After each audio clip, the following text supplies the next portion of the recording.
James, and I am the chairperson of the Interstate Corporation Committee, and our official meeting is called to order.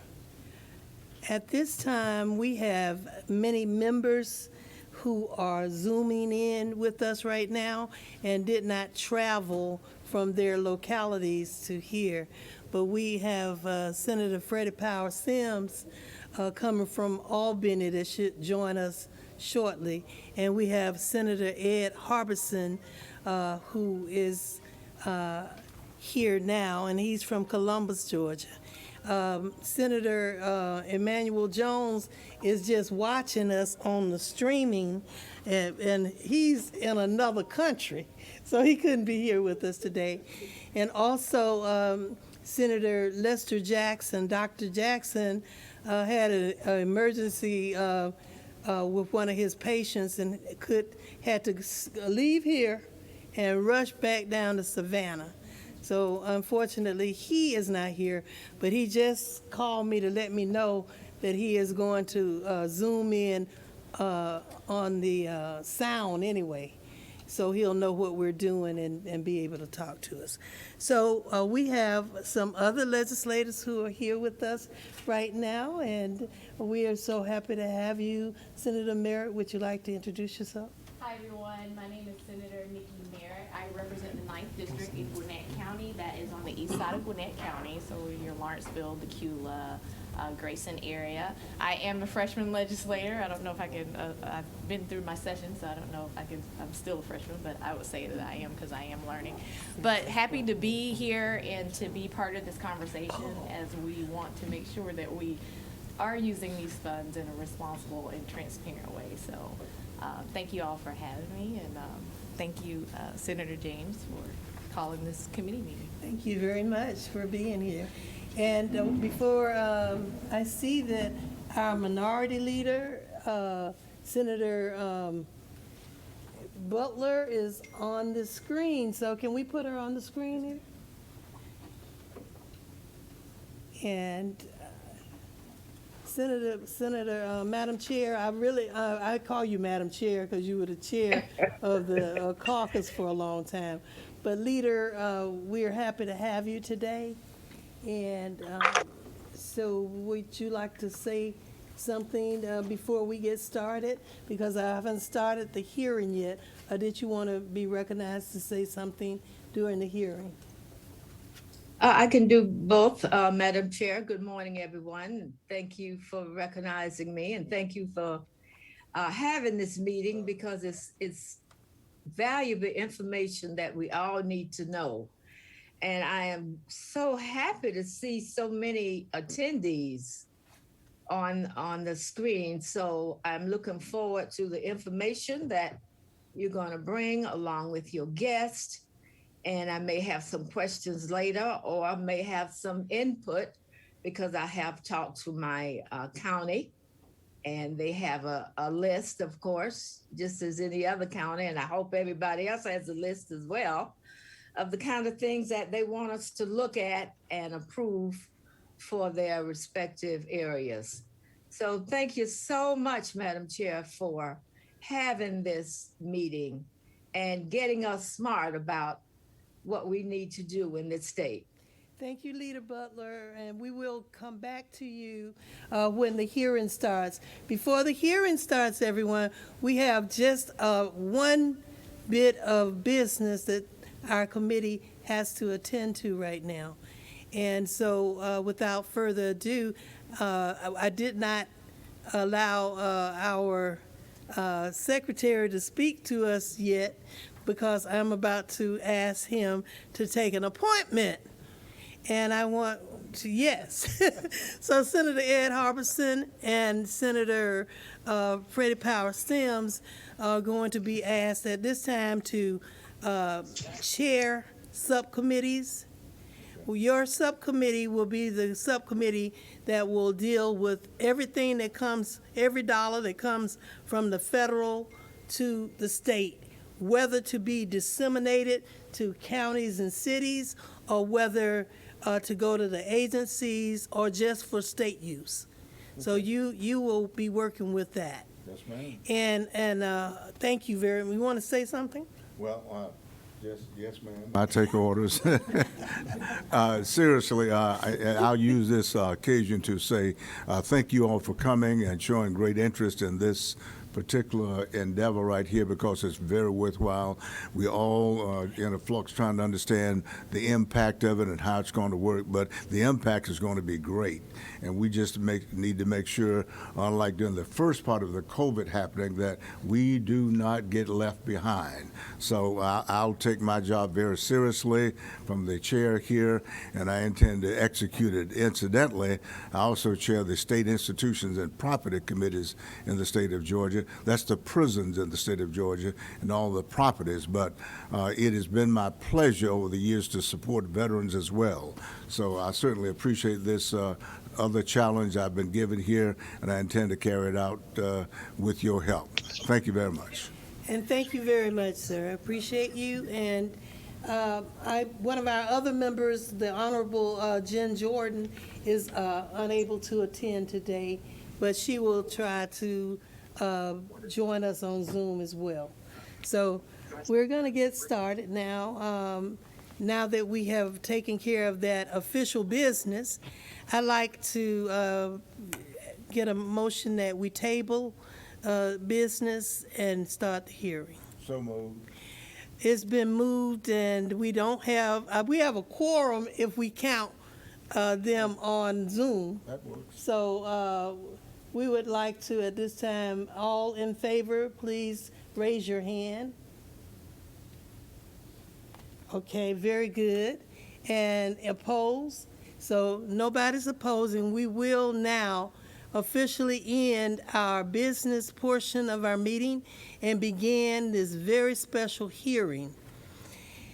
The U.S. Department of the Treasury says that the American Rescue Plan Act of 2021 is income to improve the efficacy of the economic relief program costing taxpayers $1.9 trillion, packaging addressing the negative impact of the COVID-19.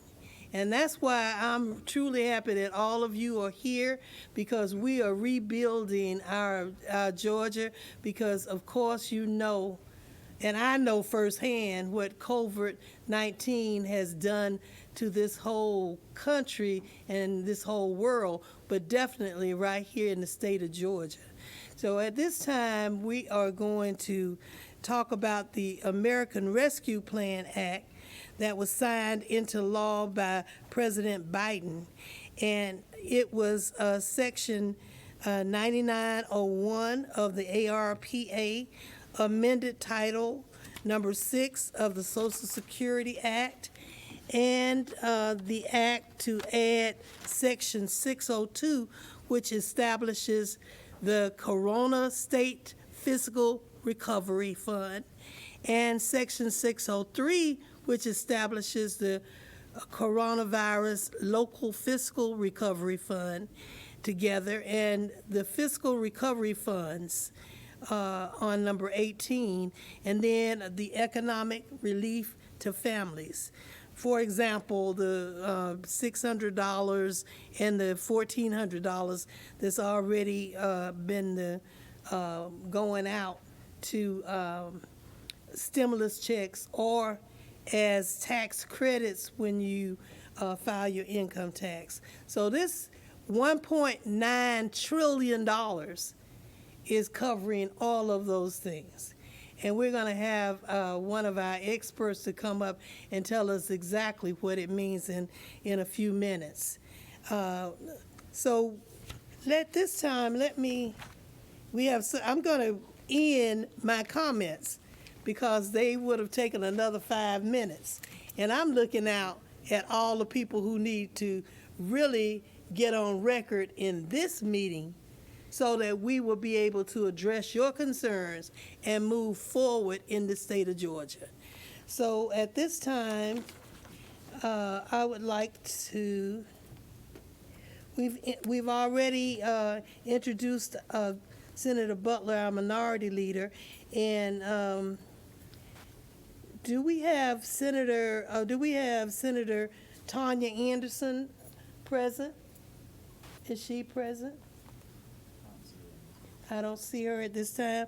Senator Anderson, we'll come back to her. Senator Anderson is our chair of the Georgia Legislative Black Caucus.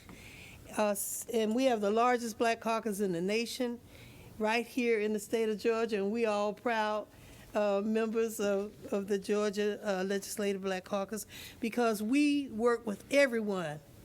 We make sure that all of the needs of our cities and counties and all our constituents are taken care of. So our chairperson will come in and speak with us soon. Our minority leader in the House, the Honorable Dr. James Beverly, will also join us shortly. But we have our Senator, who is that? Right here. I guess I need to put my glasses on, right? Anyway, who's that? And I want to recognize Senator Jackson, who could not make it. He's waving at us now. Going to put him on to make a comment. And Madam Chair, thank you Billy, for the opportunity. is Representative Billy Mitchell, is he present? Representative Billy Mitchell is the chairperson of not only here in Georgia, but all over the nation as the National Black Caucus of State Legislators' current president. And our conference will be here in December, and he wants to make sure that by then, all of your needs are taken care of, and some of you will want to come and meet the legislators from all over the country who will be in attendance. But at this time, thank you very much, Dr. Lester Jackson, for joining us. I'm sorry that you had to get here and then leave and go back, but we understand, I call it your real job. So, Senator, would you like to make a comment before we begin hearing testimonies? Thank you, Madam Chair, and members of the committee and constituents all across Georgia. I'm honored to be a part of this special hearing, but also I'm honored to be a part of this movement, what we have going on in Georgia. During this historic weekend, when the national body and the president signed into legislation recognizing Juneteenth, this is a momentous occasion for all of us to really enjoy. But also we must remember, without the American Rescue Plan, all is for naught. This American Rescue Plan is just good for America, not good for Georgia citizens. So I'm glad Chairman Donzella James has put this together, and thank you, Chairman James, because you're going to give insight and give people across Georgia opportunities to not only be aware of the American Rescue Plan, but also how to take advantage of the American Rescue Plan. So thank you, Madam Chair.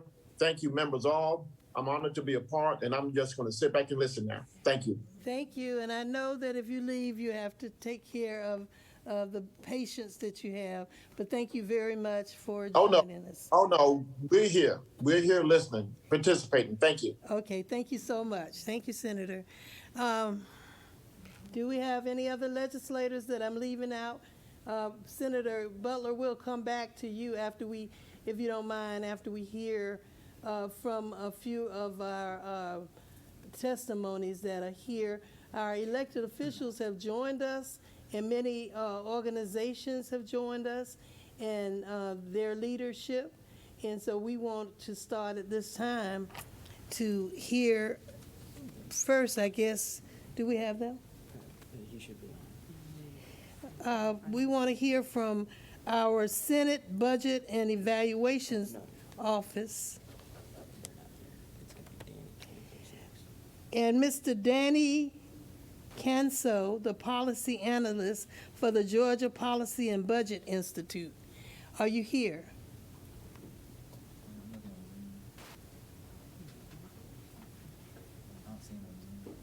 He will have to come and join us later as well. The summary of the HR 1319 Act was supposed to be by Tate? Marquis Tate. Are you here, Mr. Tate? Thank you, Mr. Tate. And as soon as you finish, then the next person we'll hear from is my commissioner from Fulton County, Commissioner Khadijah. And I won't mess up the rest of your name. We're just going to call you Khadijah. And we will hear from you right after Mr. Tate. And then we will hear from Michael Hill, who is over the Southern Region Economic Roundtable of the Georgia Coalition of Black Chambers. So in that order, we will start with you, Mr. Tate. Thank you for being here. Thank you, Madam Chair. Many members for allowing me to speak before the Interstate Cooperation Committee. My name is Marquis Tate, President and CEO of the Atlanta Black Chambers. We have a family of nonprofits, including the Atlanta Black Chambers Foundation, Advancing Black Businesses PAC. Advancing Black Businesses PAC received the bipartisan support with House Resolution 250, led by Representative Michael Bradley, with support of Representative James Beverly, as well as support across the aisle. We officially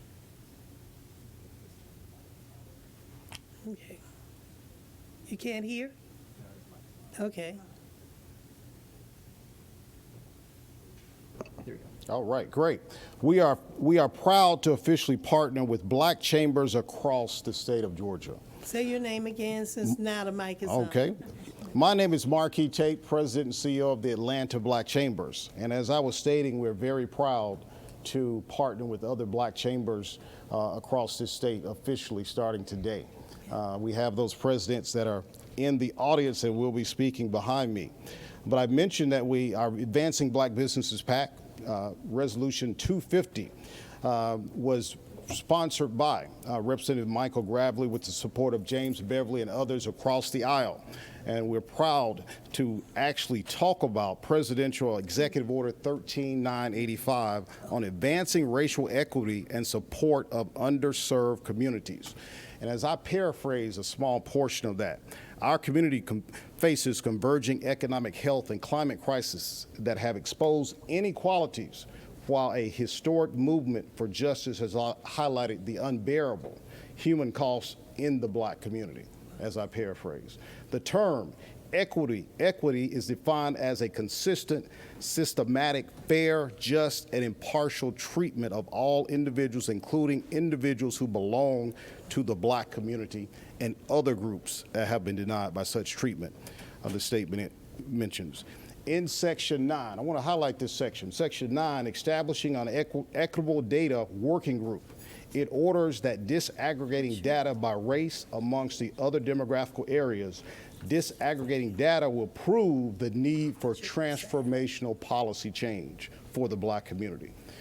A true transformational policy shift has been researched by top economic stratification economists. Their research shows that closing racial gaps in wealth, in home ownership, lending, access to higher education would amount to an additional $5 trillion in the GDP. And as I close, the economic research, $5 trillion in the GDP. That's actually research from Citigroup. The economist research has shown that racial inequity has cost the economy over $16 trillion in the last 20 years. I strongly suggest that we understand Executive Order 13985. We urge that the Governor Kemp, will support and other elected officials in these efforts as our Black chambers, our Black organizations, and the entire Black community is here, and we're watching, and we vote in record numbers in this state. Thank you. Thank you. Thank you very much. Senators, do you have any questions for him? And Senator Merritt, you can ask questions as well. Okay? You're welcome. We might call you back later But at this time, thank you for explaining the executive order that accompanies the American Relief Plan. We want to make sure that underserved communities and minorities are included in this American Rescue Plan and not ignored or not taken for granted. So thank you very much for it. And you have a question? Okay. All right. And so thank you very much, Mr. Tate. We will put this on the record, All right, and we great. might call you back Thank- when the questions and answer period comes up. Okay, thank you, Thank you Madam so- Chair and the committee. Thank you so much. Thank you. At this time, I'd like to call the Commissioner of Fulton County, Khadijah Abdul Rahim, and please, did I miss your name? That's okay. I still love you. It's just, instead of Raheem, it's Rahman. That's the only thing. Rahman, But I go by Commissioner Khadijah. I've done it for years as just Khadijah. I've been behind the scenes. And I am so proud to be here today, Madam Chairwoman, Senator Donzella James, and all of the members of the committee.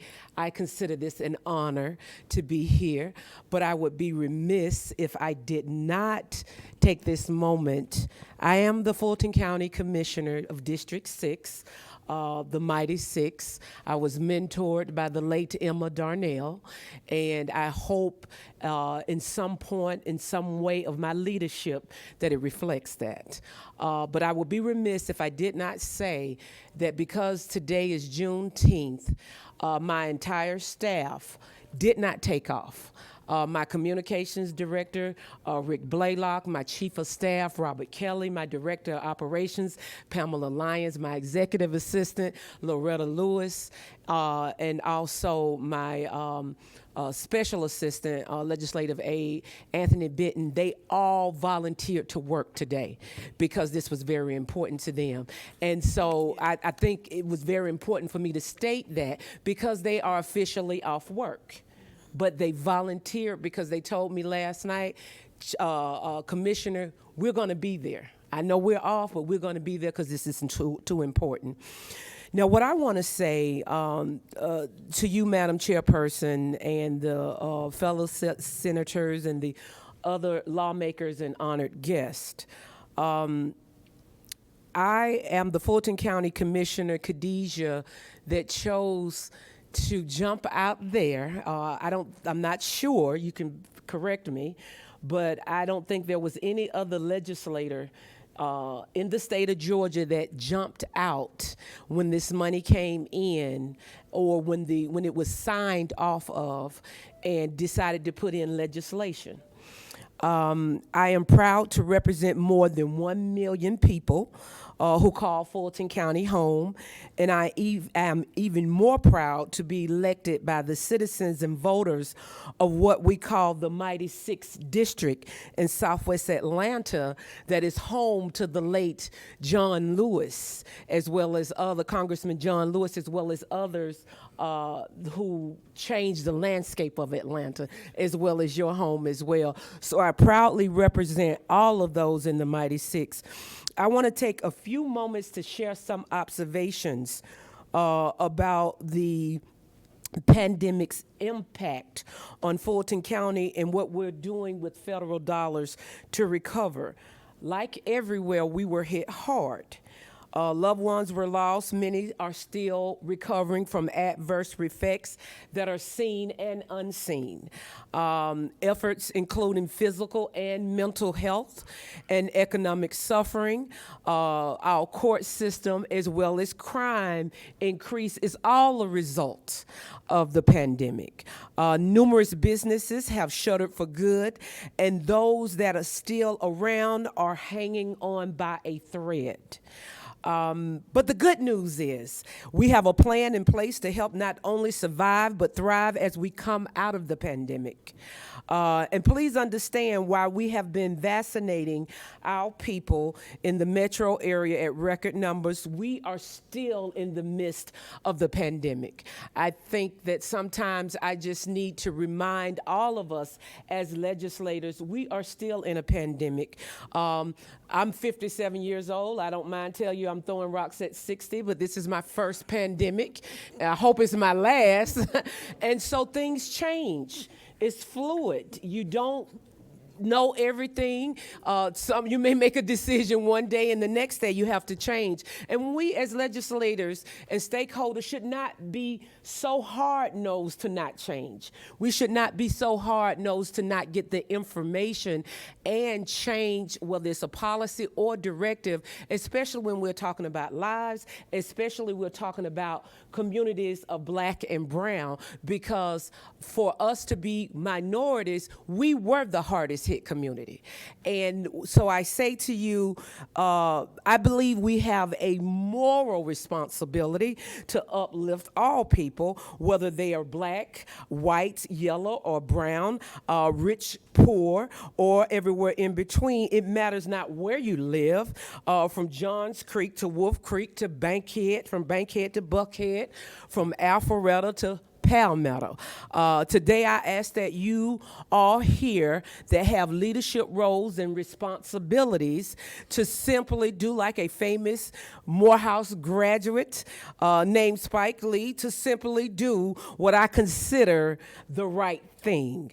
To do the right thing, we urge you not only to support the passage at the Fulton County level, but the level, whether it's a municipality, whether it's at the state level, please make sure that you put in legislation.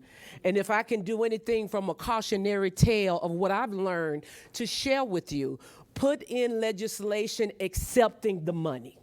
I know you may seem to think that that's not important, but in the long run, I promise you it is. Please put in legislation accepting on record that you're accepting the American Rescue Plan Act funds. Also, use your bully pit to make sure that you educate the community. What I've done in my legislation, I found out that one, people are still confusing CARES Act money with the rescue plan money, and they are totally different.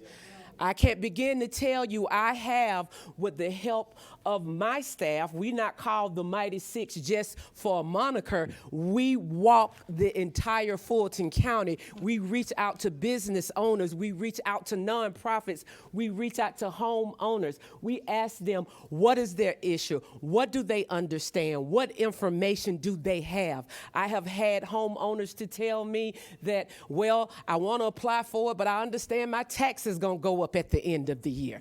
I've had people to tell me, well, I want to apply for it, but I didn't take the vaccine, so I don't think I'll be eligible for the money. I promise you, these are things that I have heard in the community because I was a community activist before I came out the womb. So I understood when I took this job that it was more than sitting in a building. I had to go back out to the community and talk to them and see what their problems were. And the problems are they do not have the correct information. So if I can really plead anything to you is to make sure, one, you have the correct information. And the reason why, here again, I let my legislation and I let my hours of work be a cautionary tale, Chairwoman, because the rescue plan, even though it's not as restrictive as the CARES money, there are things that you cannot do with it. Our county manager at the Fulton County level put forth a plan to put $35 million of the rescue plan money to pandemic buildings. Now, of course, I didn't think our rescue plan needed that, but you can't go on what you just think. My staff and I spent 10 hours with the outside counsel in Washington. at my request to speak on the plan with them, what you can spend, what you can't spend. And one of the first things they said, you cannot pandemic-proof a building with the rescue money. So what I say to you, do not take the words of those in leadership. Do the work yourself. Reach out to outside counsel. Reach out to outside counsel and tell them exactly what your district needs are and what is eligible. But more importantly, I cannot stress this enough, what is not eligible. Because on my watch, the rescue plan will not be a money grab. And I say that openly because communities of black and brown have been devastated, and communities all over Georgia, whether you're black, brown, yellow, or white, you have been devastated financially. And this is not a money grab. I'm going to say that one more time for the person in the back. This is not a money grab. This is money that is needed to your constituents to get back better, for them to get back on track, for them to be able to stay in their homes, to keep their utilities on, to keep their doors open, to create jobs in the community, to make sure that we have broadband access, to make sure that the devastation that we have seen across Georgia, that's what this money is for. Now, I don't want to sound like a Baptist preacher, but sometimes it takes over. Amen. In the meantime, I need your help because you have influence. Everyone in this room has influence. Pick up the phone, call your county commissioners, call the Fulton County Chairman, Rod Pitts, and tell him this is not a Republican or a Democratic issue. This is a people issue. I have a district that is 85% Democrat, but I have 15% Republicans that are hurting too. They've told me as well they've had to close businesses. They've had to say, okay, I'm not sending my daughter to college. It was too much. We had to cash in the 401k. Anytime you have to cash in your 401k and not send your child to college, and then you have to play politics with money that's sent to rescue. I'm going to say R-E-S-C-U-E one more time. R-E-S-C-U-E is rescue. So I say to you again as I come to a close, educate yourself on what this money means to your constituents. Take off any labels that you may have and help the people. And so as I close, I will say to you this. In my federal rescue plan, the dollars that we required, that we prioritize was 5 key areas. Home mortgage and rental utilities assistance, grants to small businesses with less than 30 employees, premium pay for all eligible Fulton County employees, jobs training and education program for unemployed workers, and grants and low-interest loans for nonprofit organizations and businesses impacted by COVID-19. Now, this is not all-inclusive because there are other things that this money can be used for. But I plead to you today to find your priority areas and make sure that your legislation targets the priority areas, because that is why the money is being sent for the priority areas and also areas that need help and need a boost. So I will ask you, as we begin to receive the $206 million over the next 2 years, our first half arrived in May. You may not have known that. Our money has already arrived, the first half. And so I had to go to bat with commissioners that wanted to say, well, wait till the money gets here before we have legislation in place. But I also had constituents that said I'm 4 months behind on my mortgage. I had constituents that had to choose between working and trying to take care of their family or trying to feed their family or trying to keep the business open. And so what I would say to you, if you have the opportunity to put the legislation in place now, do it. Because the need is out there. I promise you the need is out there. At the end of the day, at the county level, we need 4 votes. So I ask that you make sure that you have the votes or at least have the ability to educate your colleagues and your peers. I made the assumption that some of my colleagues knew more than me. Bad assumption when it came to the rescue plan. I am a walking subject matter expert on the rescue plan because my district needs it. Yes. So I will leave my card here. If you have any questions or concerns, I don't mind letting you know and sharing it with you that if we are about the business of taking care of the lesser of these, then you got to come out of the box. Some of my colleagues said I didn't have a problem. My mortgage is on time. I didn't have a problem. My business didn't close. I didn't have a problem. I didn't have to go into my 401k. But I promise you a lot of Georgia residents did. And so please come out of your comfort zone. Please educate yourself on the RIP. I call it RIP, but it's really the Rescue American Plan, but I call it the RIP, let it rip, let that money come to the states, let that money come to the counties, and let that money come to the cities. And so I will close today to say the supporters of my program, the supporters of my legislation across the board. We have the Honorable former Mayor Andy Young, Ambassador. We have the former Director and CEO Doug Shipman of the Woodruff Arts. We have Doug Dean, a former state legislator that now has been down to the county not once but twice. We have State Rep Mandisha Thomas that has come down there and spoke on it. And so we have also Commissioner Lee Morris, my colleague that sits next to me, and he is a Republican, and he supports me in what I am doing at the county level. So please, I remind you again to please work with your colleagues. Educate your colleagues. Do not assume that your colleagues know the correct information, because I found out my colleagues didn't. They were going by CARES Act requirements that are totally different. I'm going to say that again. CARES Act requirements are totally different than the American Rescue Plan. Thank you. This plan would be an economic shot in the arm. I am here at your disposal, Chairwoman. Be blessed, and you all have a wonderful day.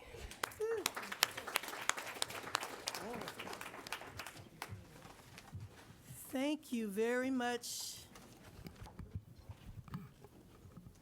I think my mic is not working, is it? Okay. Thank you very much, Commissioner Khadijah. Are you going to stay with us? You have to go? I'm coming back. I got to run to another event outside at Liberty Plaza, and I'll come right back. Thank you very much. I appreciate you. You'll be back maybe for Q&A when we finish. We have been joined by the Vice Chair of this committee, Senator Freddie Power Sims. So, and Senator Sims, thank you for traveling all the way from Albany to here this morning. And also, we had a little business that we attended to, asking that you chair one of the subcommittees that are being developed. And so I hope that you will accept that, and then we'll move forward. And this will help everyone who's here too, because it's not just for the American Rescue Plan, but it's for elements that are coming toward us now and will come if the infrastructure bill passes. There's going to be a lot of questions and things to come with that as well. So we want to make sure that anything that happens federal that comes to the state, that we'll have a chance to talk about it, and we'll have subcommittees that can intensely address those issues. So thank you. Thank you, Madam Chair. And I think We have some other legislators on. Madam Leader, we're going to come back to you after one other presentation with Michael Hill and one of the commissioners that's present. So we'll be right back to you if that's okay. Senator Butler. That's fine, Madam Chair. Okay, thank you. All right, and we know that our Georgia Legislative Black Caucus chair just called, and she is en route.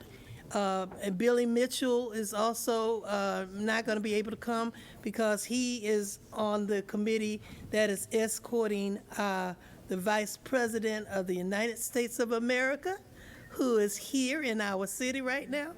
And that's probably why you saw so many police vehicles at the different exits and entrances as you were coming here, because she is here until late this evening, and he is on the official committee to welcome her, so he'll be traveling with her today. But he wanted everyone here to know that as the national president of the National Black Caucus of State Legislators, he and the whole council all over the country is very concerned, and he said that there are commonalities with what he's heard from the concerns of all of you with other states as well. And so when he wants Georgia to be the leader in moving us forward, and with all the other states being able to work with us. We also have our representative from U.S. Senator Warnock's office with us. You want to say something, Andrew? Yeah, my name is Andrew Eaton. I am the outreach director for Northwest Georgia for the office of Senator Reverend Raphael Warnock. That covers the bulk of Metro Atlanta, as well as everything north of Coweta, Carroll, Fayette. That's kind of the southern line up through the state border with Tennessee, and then everything west of Cherokee. So excited to just hear everything that all of our presenters have to say today. There is a lot to understand about this process, but there's a lot of money at stake and a lot of impact for communities across the board, but especially communities that have been hardest hit and have not received a lot of aid to date. And so there's a lot of opportunity here to do good, not just in the immediate, but good that could have a long-term, lasting, generational impact. So excited to hear and be here today. Thank you. And of course, we contacted Senator Ossoff's office, and he's so busy today, and then with the vice president being here, it's going to be difficult for him to come. But two of his staff are either listening in on Zoom or the stream. I think the stream, is that correct? Ossoff's office. Okay. We have a lot of faces, so I don't know who is actually on the Zoom with us right now. I don't recognize all of the names. So I just wanted you to know that before we go to our very important speaker, who has been one of the people who wanted us to look deeper into this American Rescue Plan Act. And he has been working with the Southern Region Economic Roundtable. At this time, I'd like to call Mr. Michael T. Hill forward. Do you have a PowerPoint that we need to? Yes, ma'am. Okay, do you have a PowerPoint for him? Okay. Please introduce yourself formally, and then we'll go forward. Good evening. And let me remind everybody, evening. even though I told you had still 3 to 5 minutes, the people who have already spoken had a little more time because they had so many details to share, including Mr. Hill. And Mr. Hill is going to introduce the presidents of the chambers of Black Chambers of Commerce who are here with us. So we know we are covered from all over the state, not just from metropolitan Atlanta. So go Okay, ahead, thank you. sir. Good afternoon. Thank you for the correction. It was the morning. I am Michael Hill, CEO and President of the Marketplace, and also representing the Southern Regional Economic Roundtable, which consists of Black chambers, elected officials, and community leaders throughout the Southeast. So at this time, I saw some of our supporters from this great state of Alabama, Florida, Georgia, Mississippi, North Carolina, South Carolina, and Tennessee on the Zoom stream. So welcome. Thank you for attending and supporting this event. We are at this time impacting the southern regional states. Those are 7 states and municipalities that we're covering. We have a strong focus on the historically undisturbed business zones throughout the region. And at this time, what we are focused on, of course, it being Juneteenth, and everybody is talking about Juneteenth, I want to state that equity is freedom. And so when we think about equity in our group, we're thinking about equity leading with an economic focus, because we feel that all boats can be lifted through economic means and solutions. When we look at this piece of legislation and look at the title that they chose, which was Advancing Racial Equity and Support for Underserved Communities through the federal government, beautifully titled, very intentionally titled. And when I read through that legislation, the Biden administration has done a great job of making sure that it helps those communities, the lowly underserved, the working class and the middle class communities get direct funding. When we look at those agencies, agriculture, the Department of Commerce, the Department of Defense, Department of Energy, Education, Health and Human Services, National Homeland Security, Housing, and so on and so forth. Each of those areas signed into law under Executive Order 13985 of this act influences all of these agencies. So what that means to the general public is that any federal dollars that are coming through the federal government to these agencies, to your cities and municipalities, have to have an equity consideration. That is what these chambers that you're going to briefly hear and the challenges that they're making today. If you continue with my report from the last time where we talked about the disparities that have happened historically, particularly to the Black community, with over 400 years of economically and historically disappropriation of allocation of resources, which we have not been able to take advantage of during every economic downturn, during every stimulus opportunity.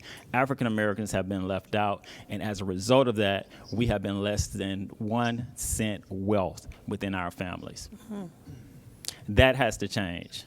This opportunity with this $6.1 trillion total packages coming through the community can make a difference. All we're asking and pleading for our elected officials to do is to prioritize the dollars that are coming down. The $1.9 trillion is supposed to go towards economic relief.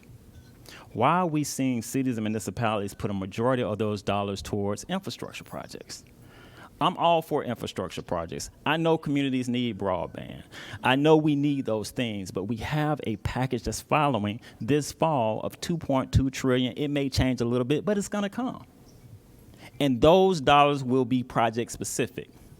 The $1.9 trillion, cities and municipalities have been given discretionary opportunities to use those funds as they see fit. And our appeal to the community is to use those dollars to help nonprofits, businesses, create innovative programs within your community. Mm-hmm. Now, areas of approved dollars: food security, unemployment assistance, mental health services, child care services, youth services, educational support, rental assistance, mortgage assistance, economic development, public health, transportation, cleaning supplies, and health services are the core areas of interest.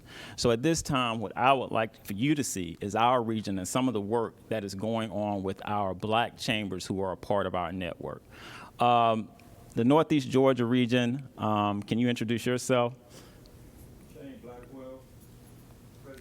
Hold on, where are you? Stay in the mic. What? Which mic is it? What's the number next to it? 7? 8? Go ahead. I'm Shane Blackwell, President of the Northeast Georgia Black Chamber of Commerce. All right, Greater Augusta, remarks from you. That's Mike. Mike what? Mike number? Oh, she's coming up. Great Day Interstate Committee, attendees, guests, and supporters from the CSRA area, and leaders.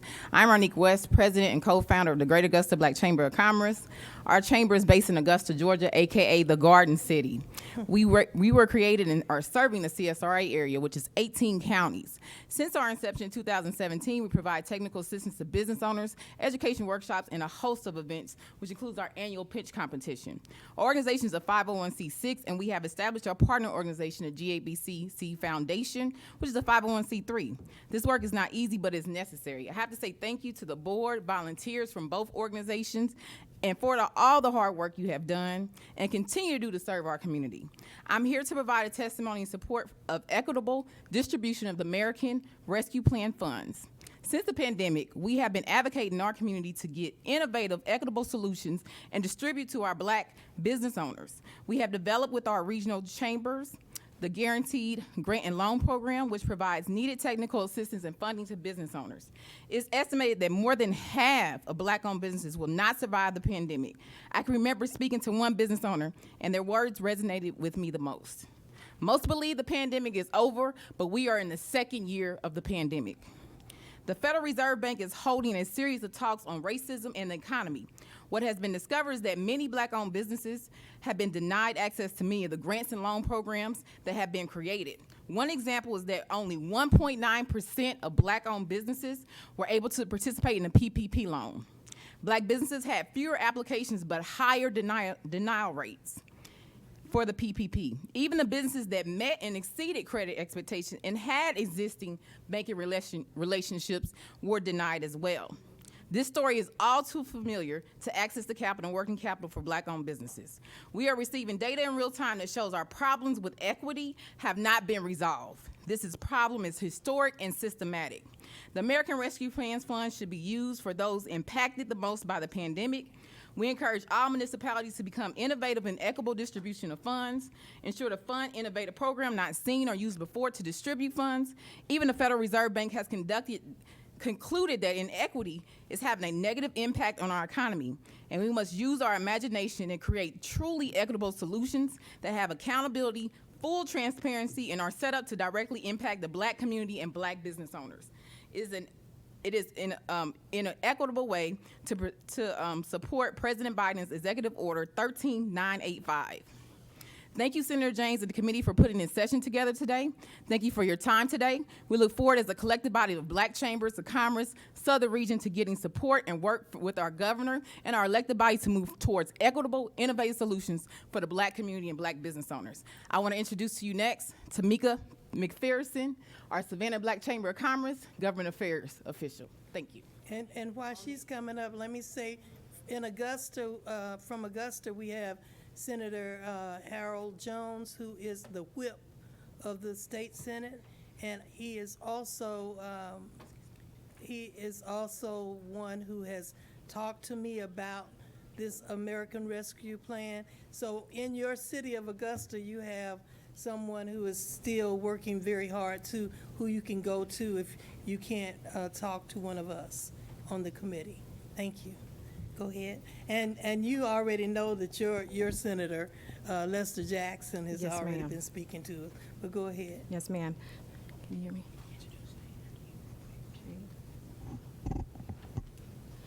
Greetings, everyone. Greetings. My name is Tamika McPherson, and I'm the board member and also the government affairs chair for the Greater Savannah Black Chamber of Commerce. We are the coastal empire. Savannah is known for its beautiful historic district and has been ranked within the top 5 cities in the U.S. to visit by the Travel and Leisure World's Best Awards by readers.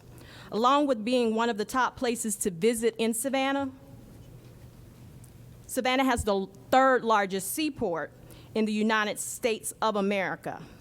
Despite these 2 major accolades, you would think Savannah would be one of the richest cities, and its citizens would, for the most part, have a job and not suffer from poverty. Well, that is not the case. Billions of dollars come into our beautiful city through tourism and cargo, but where does it go? Savannah still has major issues with employment, affordable housing, poverty, and support for our small Black-owned ran businesses. and that's just to name a few. Tucked away in the shadows of our beautiful city is our forgotten, underserved community. Savannah's population is steadily growing and quickly approaching close to 200,000. With a poverty rate of 21.9%, 53.4% of Savannah population is Black African Americans. Those stats should raise questions and concerns. This must change for the beautiful city of Savannah. When dollars come into the city to serve a purpose for a specific group of people, they should be used exactly for that purpose. We at the Greater Savannah Black Chamber of Commerce stand strong and support the Executive Order 13985. This order could make a difference for our underserved community if the funds are used appropriately and responsibly by our elected officials. We are holding our elected officials accountable, and we have hopes that this executive order will improve the status of our underserved communities in Savannah and the surrounding areas. Thank you. Thank you. And also, are any of your elected officials here? Because I know that some of them are here who are not on the list. So if you would, when all of you speak, if you will say who's with you, who's present that represents your particular area.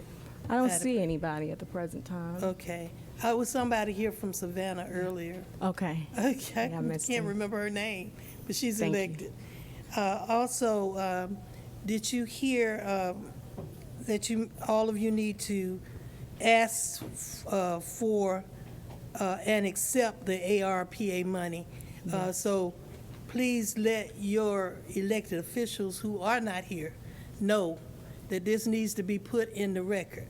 Yes, To ma'am. ask for, as Commissioner Khadijah said, and also target your priorities, because there are so many priorities, but you need to look at the fact that there's other monies that's coming down. You have the port, and that's why I'm talking mostly to you. We're very proud to have a large port, and they've dredged that port. And so now, and that was under Obama. Obama's administration financed that with Georgia. And also now the Panama Canal has opened up, so all of the trade that we have from Africa, all the different areas of Africa are able to come straight across to Savannah. So you may have some poverty now, but y'all get ready. We're because ready. your city is about to boom, but hopefully this American Rescue Plan monies that's available will help you get to the level so you won't have to play catch up and keep up. That's right. And you'll be able to accept all that is coming your way. Yes, ma'am. Thank Okay, you. thank you, thank you. How many more do we have? Okay. How many more?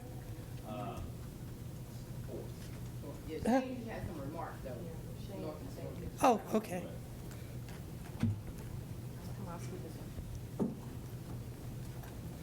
While he's coming up, Senator Butler, I won't pass out her information on the American Jobs and Family Toolkit, but they're going to be available up here. I wanted her to speak before I pass any out. Some people already have picked them up, but it's a little small package of quick facts that some of you may want. Okay, yes, sir. Yes, sir. Go ahead. All right, good morning. Good morning, everyone. I'm Shane Blackwell, the president of the Northeast Georgia Black Chamber of Commerce, headquartered in Athens, Georgia, better known as the Classic City and home of the Georgia Bulldogs. Go Dogs. I would like to thank everyone today.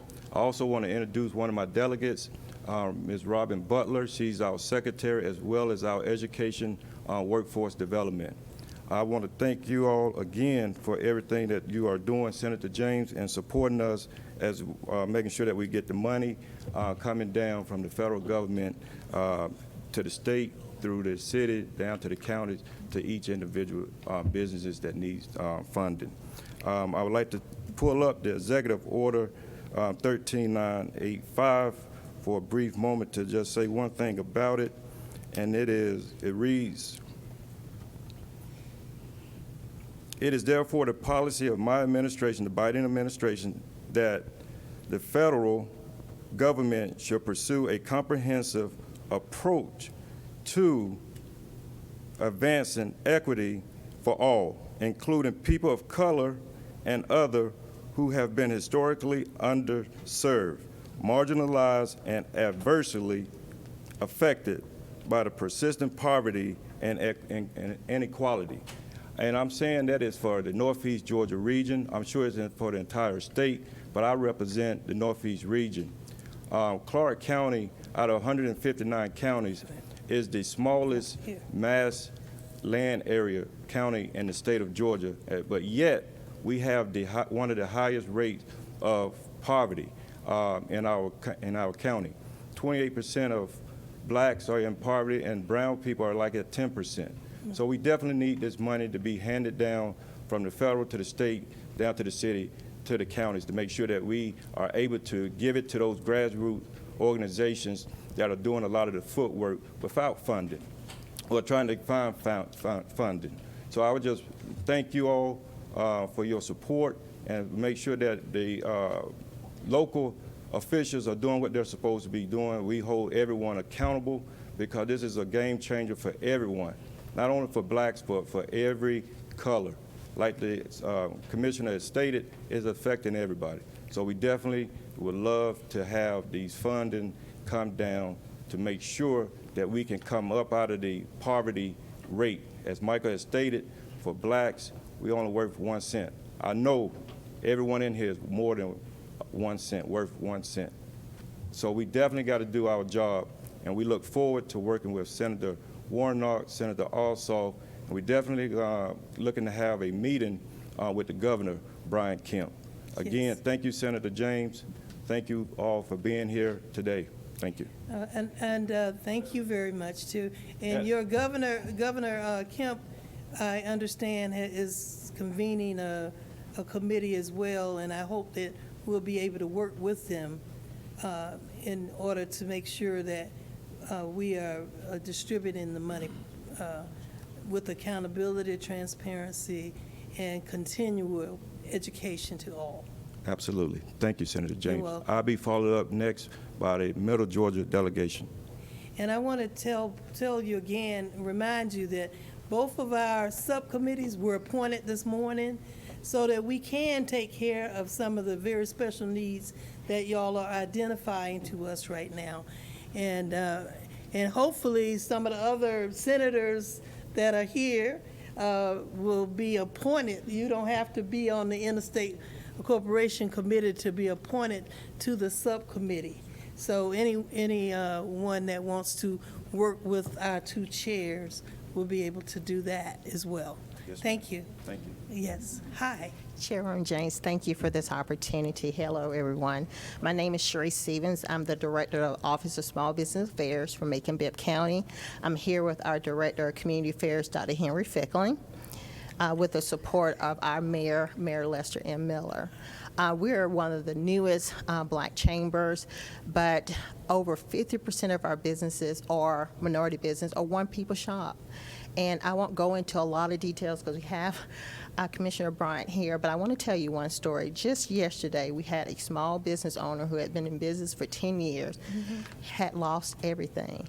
And we provide technical assistance for her. And she's able now to get into a new building. She was so devastated. And when we say businesses, we're talking about people. So we just need to be a good steward of this funding and really help the people that need it the most. So thank you for this opportunity. Thank you so much. Thank you.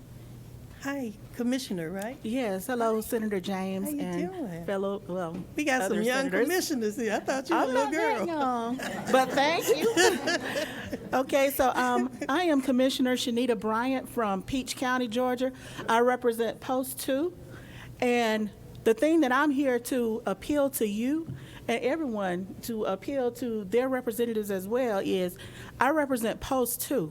In my county, there is a huge economic disparity between the north end of the county and the south end of the county, which is where I represent. The disparity is so large that the disparity itself is larger than the median income of the southern end of the county. And that's something that's heartbreaking to me. You know, I get emotional about it, but I'm also mad as hell, if I can say that. Yes. Because, okay, very upset Well about said. that, because I know how it started. But thanks to President Biden and his administration, they've come up with some transformative policy in the form of Executive Order 13985. And I'm asking that you support this. Yes. I think you do, and I Yes, thank you I for do. it. I support it. I will be pressuring my board to accept the monies. We've already received half of it, and I can attest to what Commissioner Khadijah was saying about, you know, people want to treat it like they did the CARES Act, but that's not what this is. This is for the people. So I'm here to plea on behalf of Post 2 and the people. I have a very informed and engaged constituency. You know, we vote in all the state elections, the local elections, and everything. So we are watching. They're watching me. I encourage them to, you know, hold their elected officials accountable, and that's including me. I tell them, hold me accountable, and they do that very well. So that's why I'm here before you guys today, to let you know that I support Executive Order 13985, and I'm asking that everybody in this room do the same. Thank you. I think that's why we have so many people here today of color. Someone just texted me and said, I thought this was for the whole state of Georgia. I don't see anybody but people of color. And so everybody has been invited to this meeting. Everybody. And you, wait a minute. They were wrong, right? They were wrong, right, Andrew? I'm making you know, a little fun with it. But the bottom line is, this American Rescue Act is for all. We've been left out of the loop for a long time, as been pointed out, including before you say something, one of you called me about the gratuity. That's why I want, at this time, we have our legislative counsel who represents us legally here in the state of Georgia, and he has been asked to give an opinion on the Gratuities Act for Georgia. So, yes. May I ask that his opinion be admitted into record so that I may pull it up as needed? Yes, everything is being filmed, everything's being recorded, and the minutes it will be reflected in the minutes as well. You're very welcome, and thank you for your question, and I see why. And we have our Black Caucus chair that's gonna maybe address us soon. You can sit somewhere. Okay. Yeah. No, I want you to sit here and talk. Let me see, do I have you on? Number what? Like one. Okay. Your name and what you do. Okay. Thank you, Chairwoman James. My name is Vince Wiegand, and I work with Legislative Counsel's Office. So as she said, that's sort of the in-house law firm for the legislature. And Chairwoman James and I spoke yesterday about an issue, and then she authorized me to sort of disclose our conversation and go over what we talked about, basically. Can everybody hear me okay? Okay. Okay. Thanks. Really, we talked about, apparently there's been an issue with some people potentially being refused funds based on the gratuities clause.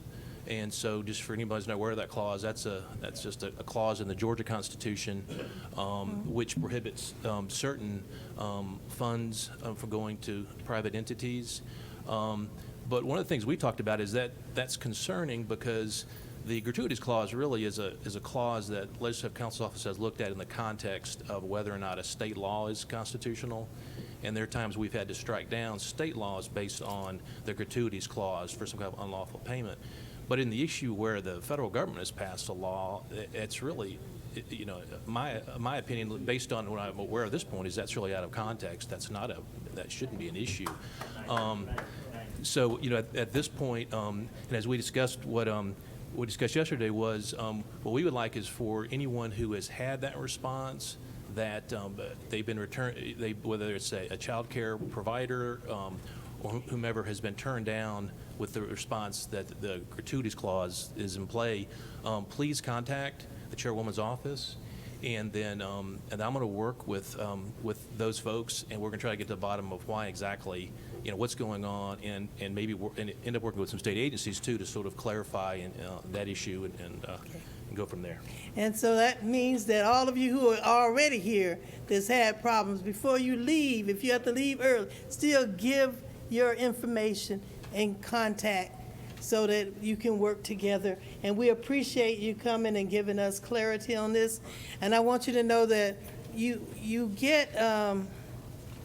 find out whether bills are germane or whatever, because there's so many different interpretations by many of the lawyers.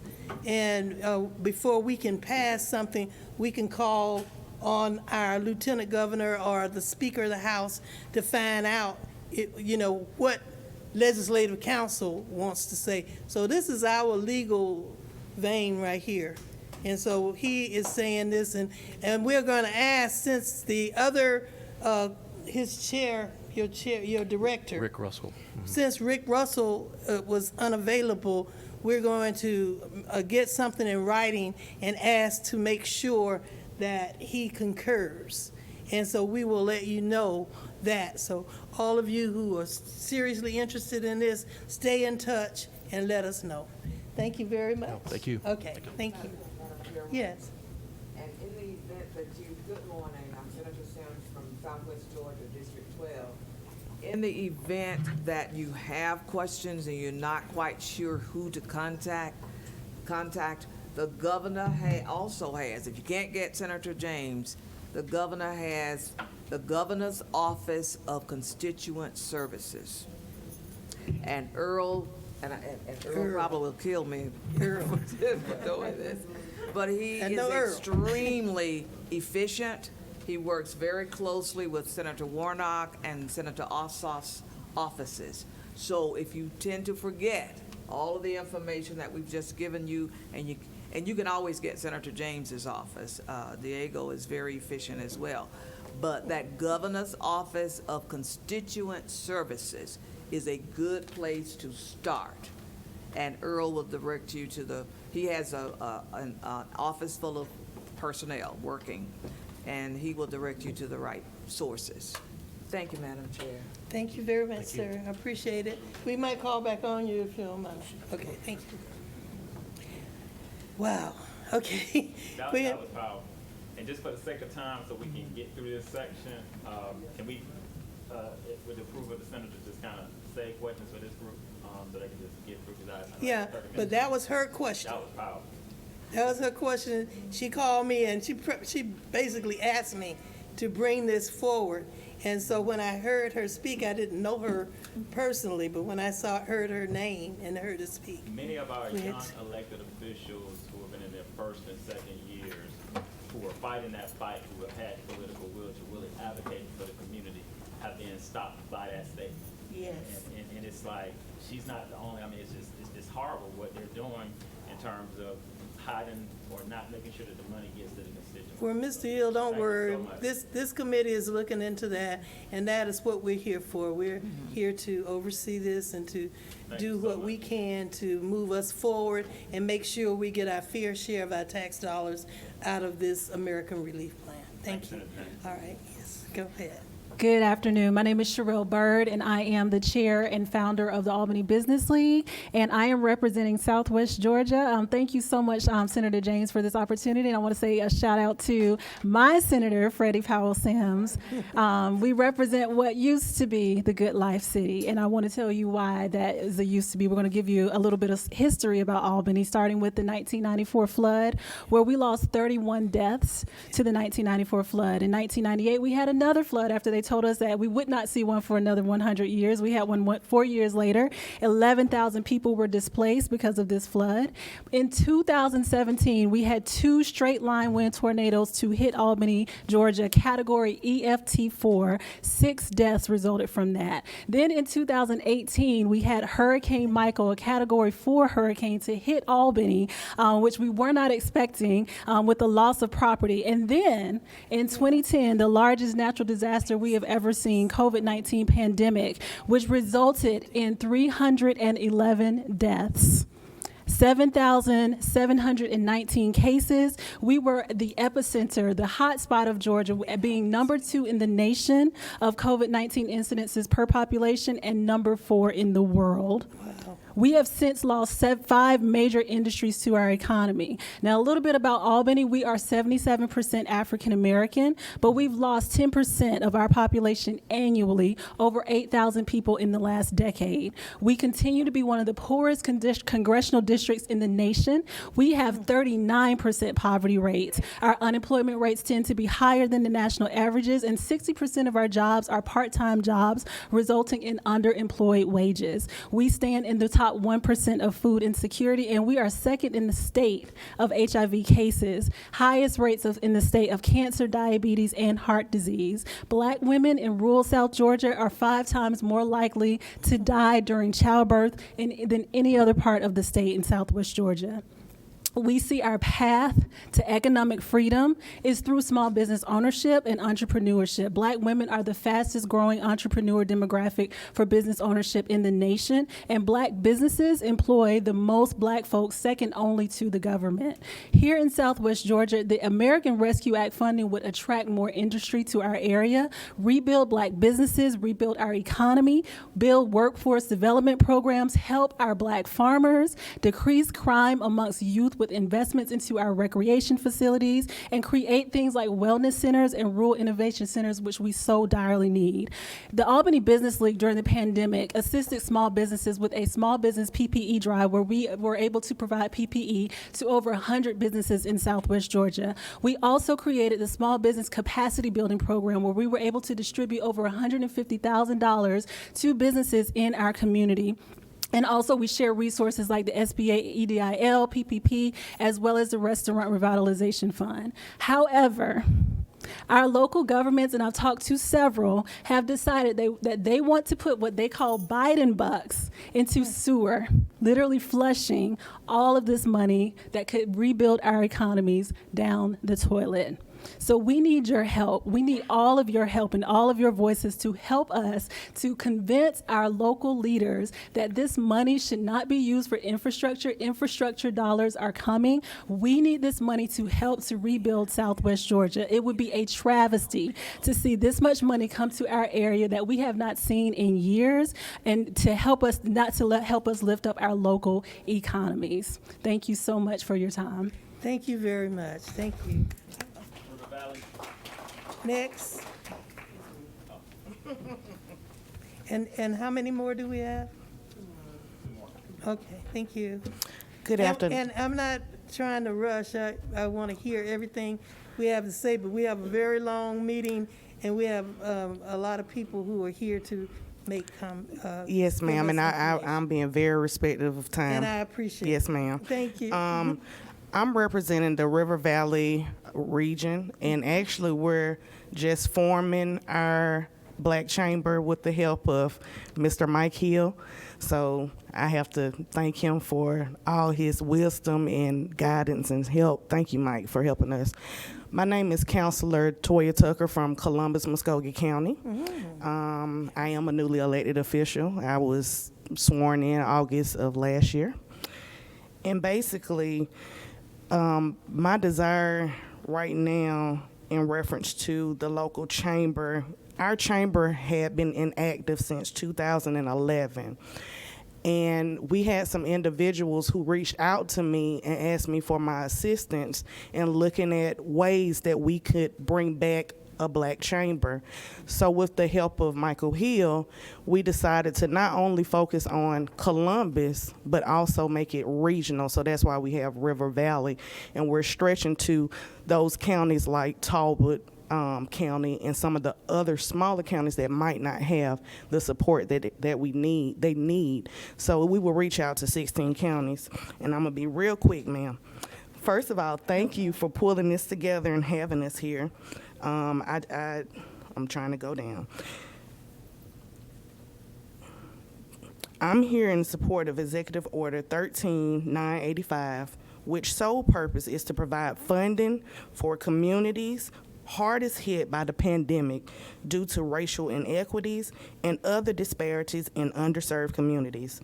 While I do support initiatives that we are presenting at our council in Muskogee County, just like the young lady mentioned about the sewer and putting funds just to flush it down the drain, our county, too, is thinking about investing about $20 million in automating our trash pickup. Right. I'm going to say that one more time. $20 million to automate trash pickup. And I don't mind supporting it. We really do have an issue with trash right now, and I think it's that same way in Macon, Bibb County, and all over. We have an issue. However, I just can't see spending $20 million for trash. So basically you're saying that people are less than trash. Columbus, Georgia. Thank you. And you know Yes.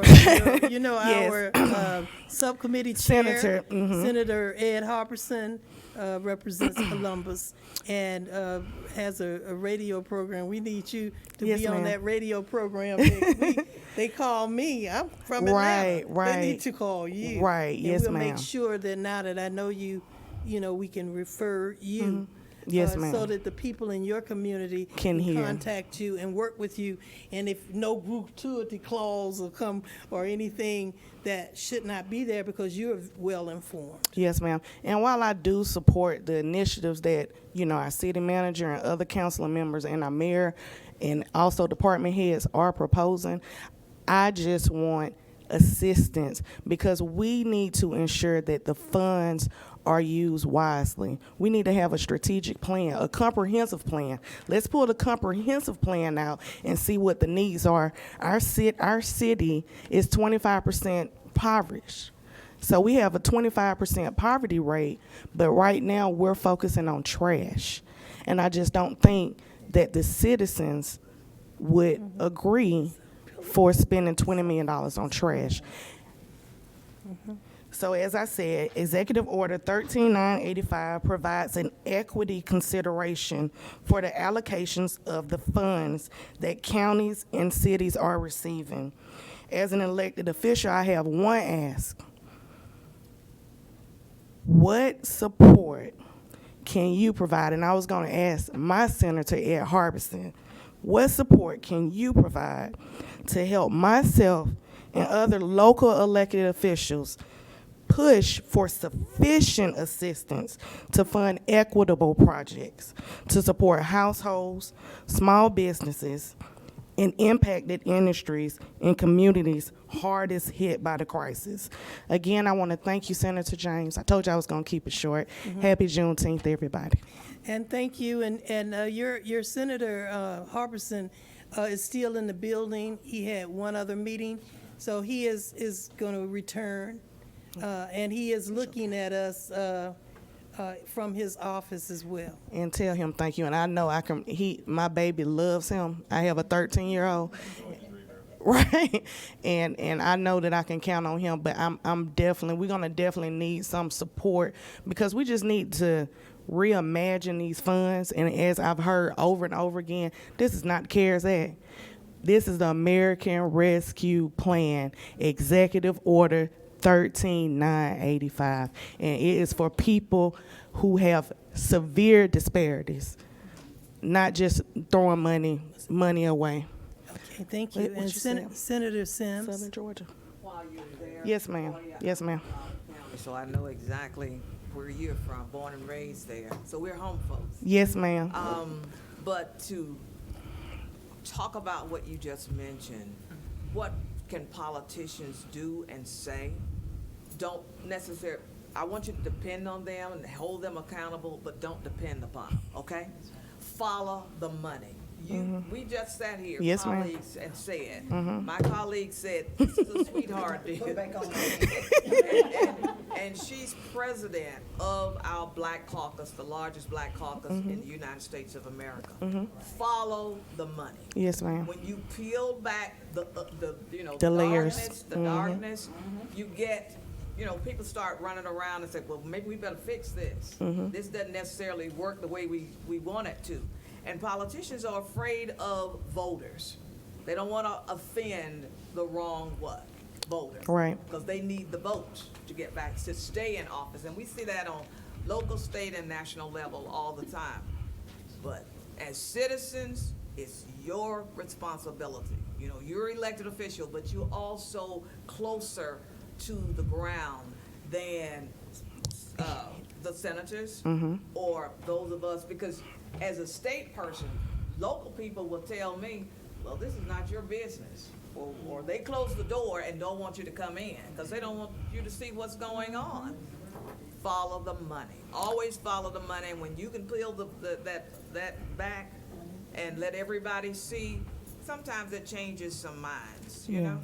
And I will say this, I did introduce this executive order at our council meeting. I probably was one of the first that did it when it came out. And also, not only did I do that, I sent a plan to our city manager that shows them how to do a community assessment. I ain't sent that to you yet, but how to do a community assessment and find out what the community needs. So I'm being proactive. I will follow the money. And one thing, I don't know if you all are Hamilton fans, I'm not throwing away my shot. I only have one shot. You know what I'm saying? That's really how I feel. I have one shot. And if I get reelected, I do. If I don't, I don't. But I'm going to fight for my people. You have more than one. Thank you. Thank you very much. Thank you. We got fire in the belly of these little young, cute little girls. I mean, oh, y'all not girls, okay. Ladies. I've been around for a long, long time. But I was about your age when I ran for office and served. So I've been around for many, many years. So I'm glad to have you, and I know we're in good hands. Okay, thank you. Good afternoon, everyone. My name is Shirley Hines. I'm a commissioner in Meriwether County, just south of Atlanta. To Madam Chair and to the board and everyone here, thank you for this opportunity. A lot has been said, and as an elected official, I think that one of the things that's most important now is, and the commissioner from Fulton County mentioned this, is that the elected officials got to get informed themselves. There's a lot of them who don't want to know. My grandmother used to say sometimes people don't want to know because once you know, you're held accountable. And so there are those who are not taking the time to really fully understand what the American Rescue Plan actually consists of. And there are some of us who really don't want to know what 13985 actually include. So I'm going to encourage all of those, make sure those on your board, those other elected officials know what that is. The other thing I want to bring an attention to is this.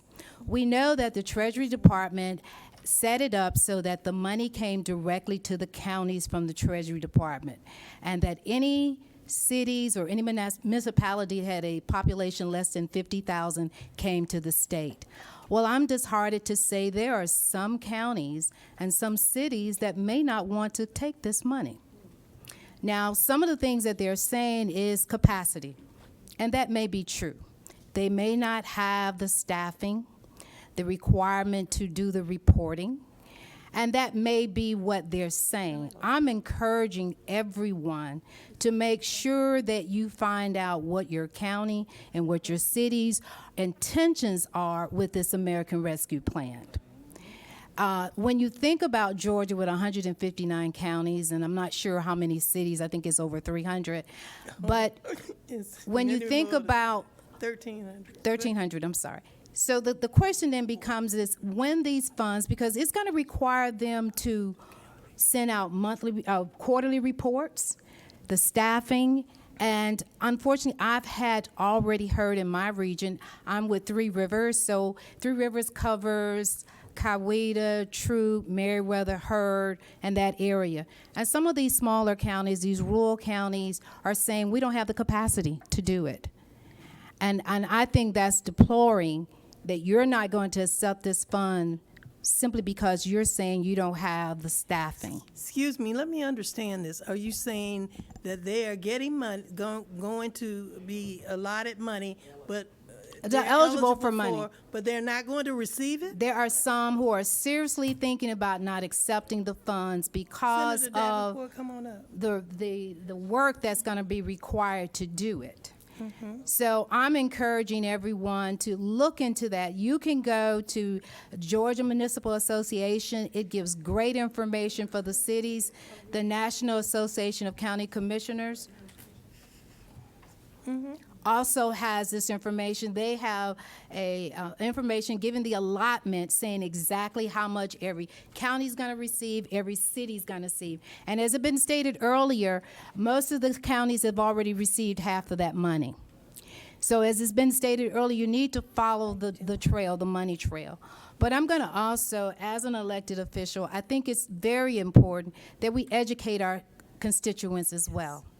I'm going to bring up something that saddens me. We're in a time where people don't trust our elected official. There's this sense of they do what they want to do anyway. This is an opportunity for us to build back that trust. Yes. This is an opportunity for us to really serve the underserved people and let them know that they are a priority. Because what I hear a lot, why vote? You're all going to do what you want to do anyway. So it's disheartening to know that there's that level. And so if we do not use this fund properly and the way that it was scheduled to be used, we're going to have some effects that's going to not just economically, but spiritually, from my concern, affect this country from years on. So once again, I am, as an elected official, my goal right now is to make sure that my constituents and people in my district know what this program has to offer, but it's imperative that our elected officials also know. And I would encourage those, go look at your comprehensive plan. The projects that is needed in your community, see does this meet that need? And this is a way to support that need. One of the biggest challenges that I have found in my county is that people lost their homes, people had to move back with their parents. It's been a big adjustment. When you get into rural counties, the resources are just not there on the scale that it is in other cities. Transportation, health, and the biggest thing is the mental health component that has affected our community. So once again, I too support Bill 13, the Executive Order 13985. And I think everyone needs to get a full understanding of what that actually consists of. And by not knowing or saying you don't take the time to know what it is no excuse not to get things done in these underserved communities. So once again, I thank everyone, and I appreciate the opportunity, and thank you for the great work that you're doing. Thank you very much. Thank you. Appreciate it. Good morning. Good Good afternoon. morning. I'm Dakia Bradshaw from Telfair County, District 2. I am from rural Georgia, a population of about 16,000. Our county was hit pretty bad by the pandemic. There are a lot of small business, black business owners that were affected by this. Many of them weren't allowed to, like other commissioners have spoke on, they weren't allowed or well, they didn't meet the requirements to receive the PPP loan. We've had a lot of things going on in our county. As far as like education, my goal right now is to bring more pathways to our schools. I want to make sure that this money is being spent. Our schools are getting money. Our municipalities are getting money. We have 5 cities in our municipality. One of our municipalities are saying that they're going to use all of their funding for sewage and water. No questions asked, sewage and water. Not thinking about the community, people that were affected by this. I just ask, and I do support House Bill 13985, and I ask that, I challenge my senators, Blake Tillery, Robert Pruitt, the local level commissioners, city council members, as well, to support House Bill 13985. I thank you for giving us this platform. I thank you, Mr. Michael Hill, for gathering us together. It's great learning. All of us together, getting together and learning this information. Had it not been for Mr. Hill, I don't know where we would have been. And I want to thank you. I salute you to that. Thank you, Senator James, for this platform, for allowing us to be able to speak and come and voice our opinions and give our input. Thank you so much. Thank you. And this is not me. It is the Interstate Corporation Committee. So it's all of us, and it's all our elected officials on the Senate side. So they're all here together, including one that's going to speak right after y'all close, and that will be our Black Caucus Chair. Thank you so much for your information. Yes, ma'am. Next, we'll have the Reverend Malone to speak. Now, Reverend Malone, you're speaking later too, so make sure. Because we need your last motivational speech. Make it short. So save that, sir. I'm so glad you're here. Thank you. Great morning. Great morning. Great morning. Afternoon. My name is Reverend Pharrell Malone. I hail from the great metropolis of Waycross, Georgia. Tell folk you can't go to heaven unless you come to Waycross. It's the way of the cross. No cross, no crown. But we're living in hell right now. And the reason we're dealing with hell is because we've made a presentation to our local Board of Education. We made a presentation. They received $22 million. We pulled 20 churches together to coordinate a structured program to operate within the community, because children are tired of being at the school building and need an outlet and need retired teachers and community to be involved in their lost learning and their after-school and enrichments. But our Board of Education received information from the State Board of Education that they could not expend funds outside of the Board of Education. We reminded them, and we put on the record Executive Order 13985.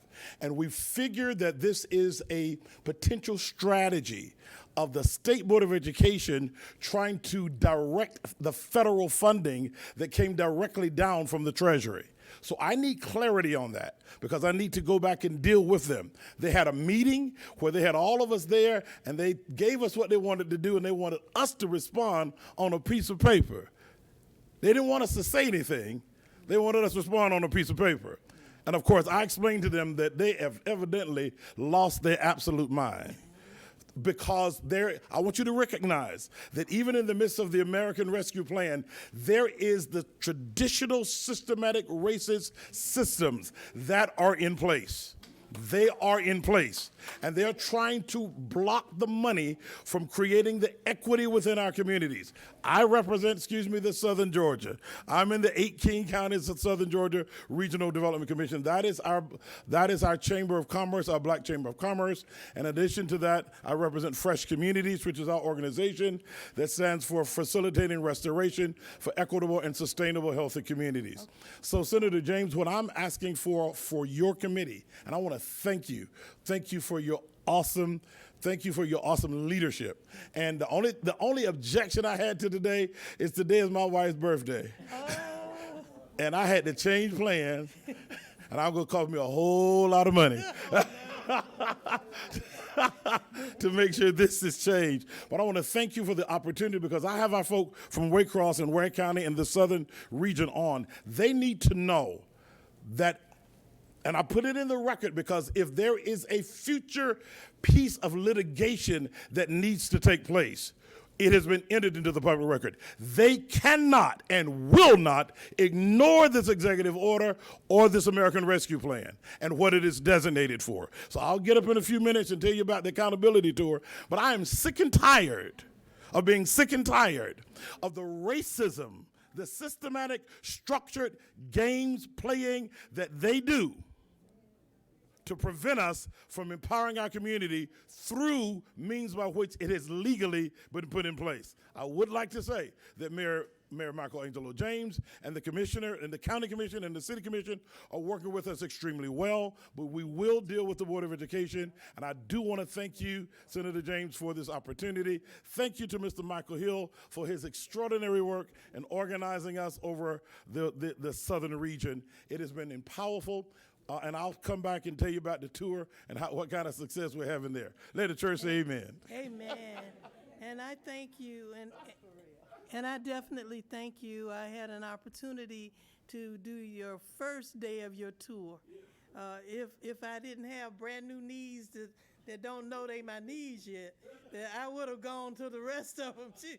But I am very proud and honored to have taken part in that program. Thank you for going around this state and educating people on this American Rescue Plan.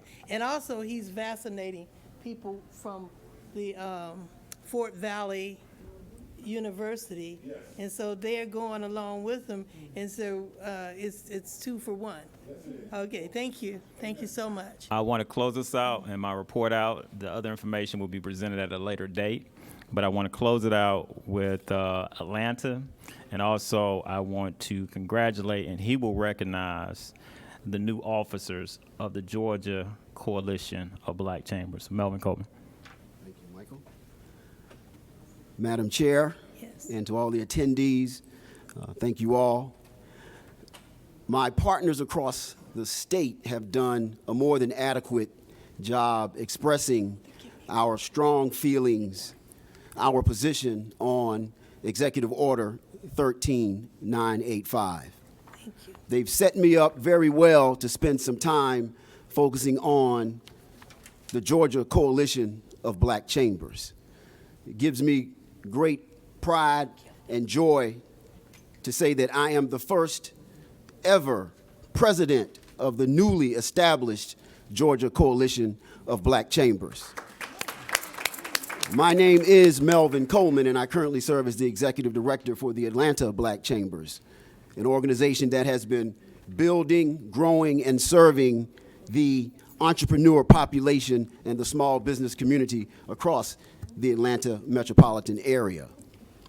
When I think about the newly established GCBC and the opportunities and the challenges that lie before us, I take peace in knowing that when we come together and our commitment to collaboration and working together as collaborative partners is the first major step towards every solution that we need to determine. And so looking forward to working with each and every one of you in this room and beyond, as we intend to leverage all of our relationships, not just for Atlanta, but across the entire state, so that all of our partners in all of these strategic markets, as we continue to communicate and work together and give you an opportunity to partner with us on a statewide level. And so the significance of the Georgia Coalition of Black Chambers is just that, a state-level entity where if you want to speak directly to the black business community in the state of Georgia, now you know who to call, you know where to go. And we look forward to hearing from you as we proceed to execute on our mission to deliver the outcomes necessary to move not just our community forward, but the entire state of Georgia and our nation. Thank you again, Madam Chair. And I'd like to recognize some of our officers. My Vice President, Ms. Sherelle Bird, please stand. Is Ronique West in the room? She serves as treasurer. She is currently the president of the Greater Augusta Black Chamber of Commerce. And my very own homegirl, as I am a native Savannian, Miss Tamika McPherson serves as secretary. And so I close by saying, thank you so much for this opportunity. This is just the beginning. Yes. Thank you, Madam Chair. Thank you, sir. And I'm glad to know you're from Savannah. I helped the economy for a long time by letting my son attend Savannah State College. All that money. And he's a proud alumni. But also, we would like to know if we can get the Concerned Black Clergy economic development person with you. Her name is Dr. Alice Bussey. She seems to have many concerns that you. Okay. Well, we need to collaborate, and start working together. We have the same common problem. We don't want everybody to come up and ask us for the same thing when you could come together and form a strong, it's power in numbers, So let's do And that. Let's think about doing that. To the council, commission, thank you. That is our report. As I stated, we will share at a later date.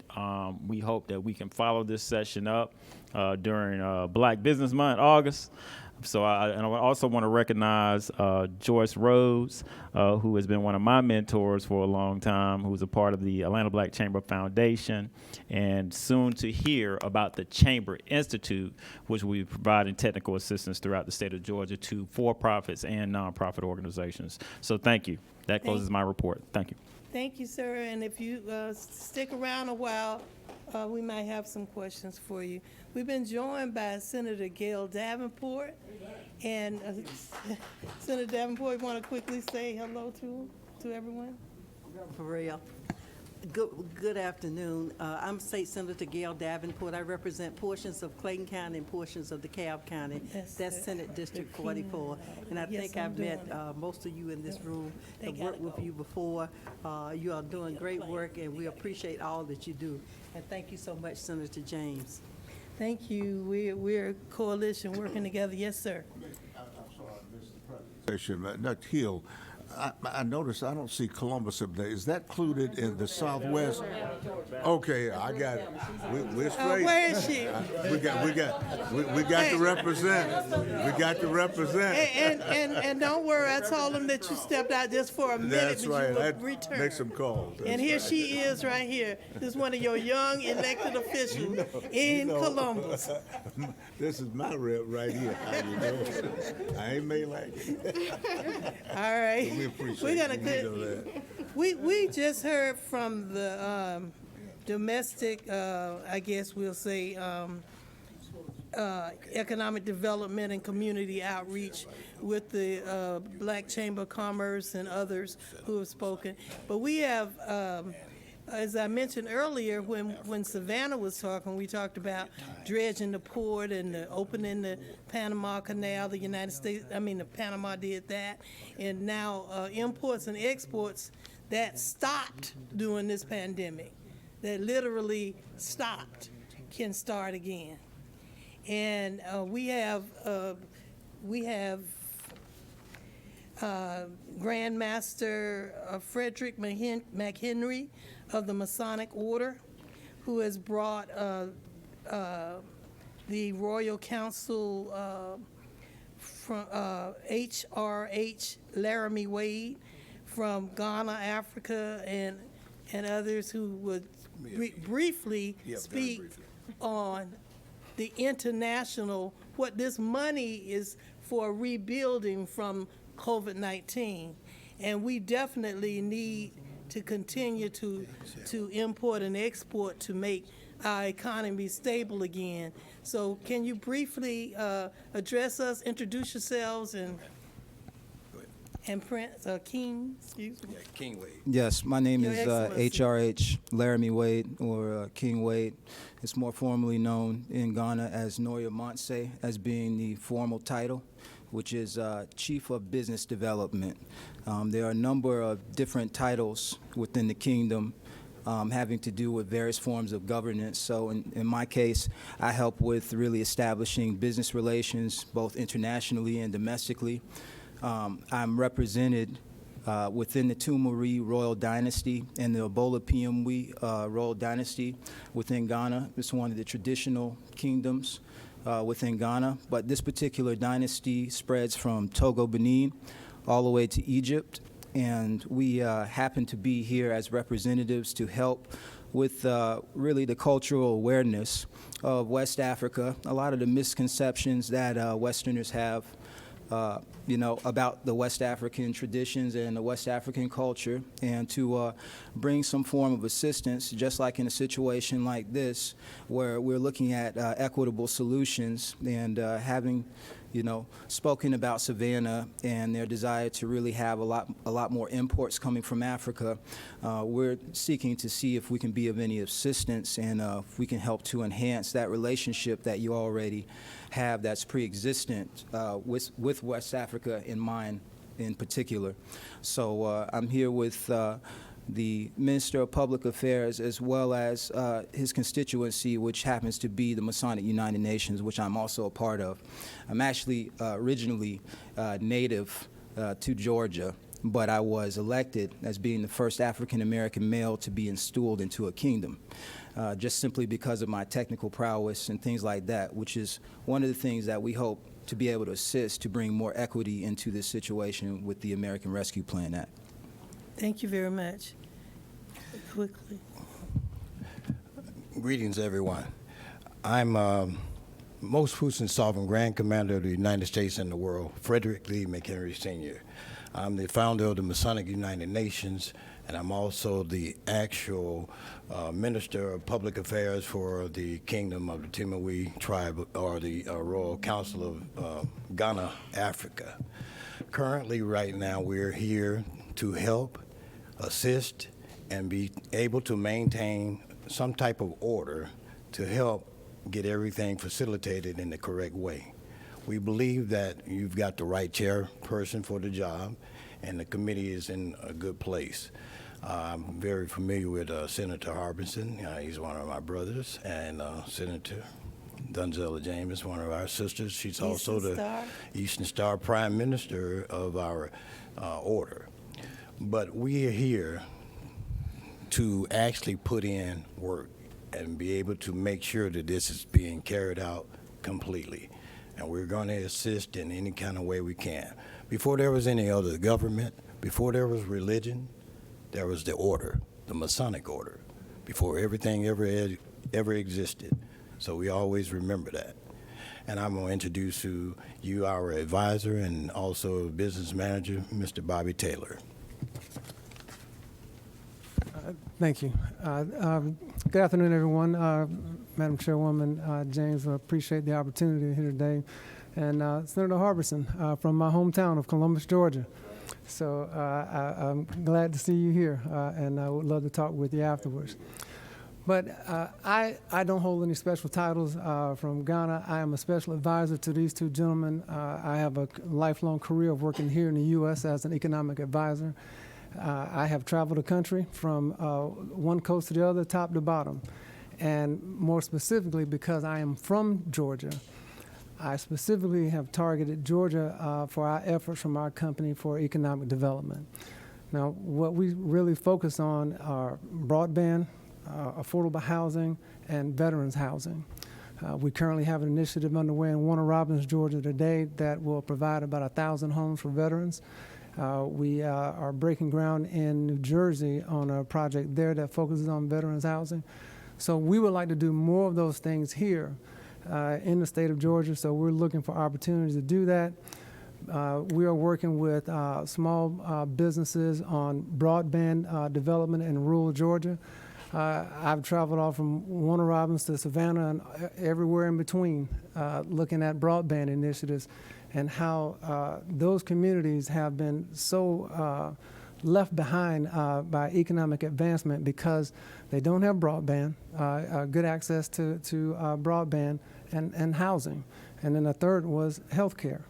So what we're looking to do under the umbrella of the Masonic United Nations, of which I'm president of the Masonic United Nations, I'm bringing my skill set to the Masonic United Nations to try to affect change in that area here in the state of Georgia so that we can get broadband in all our rural communities.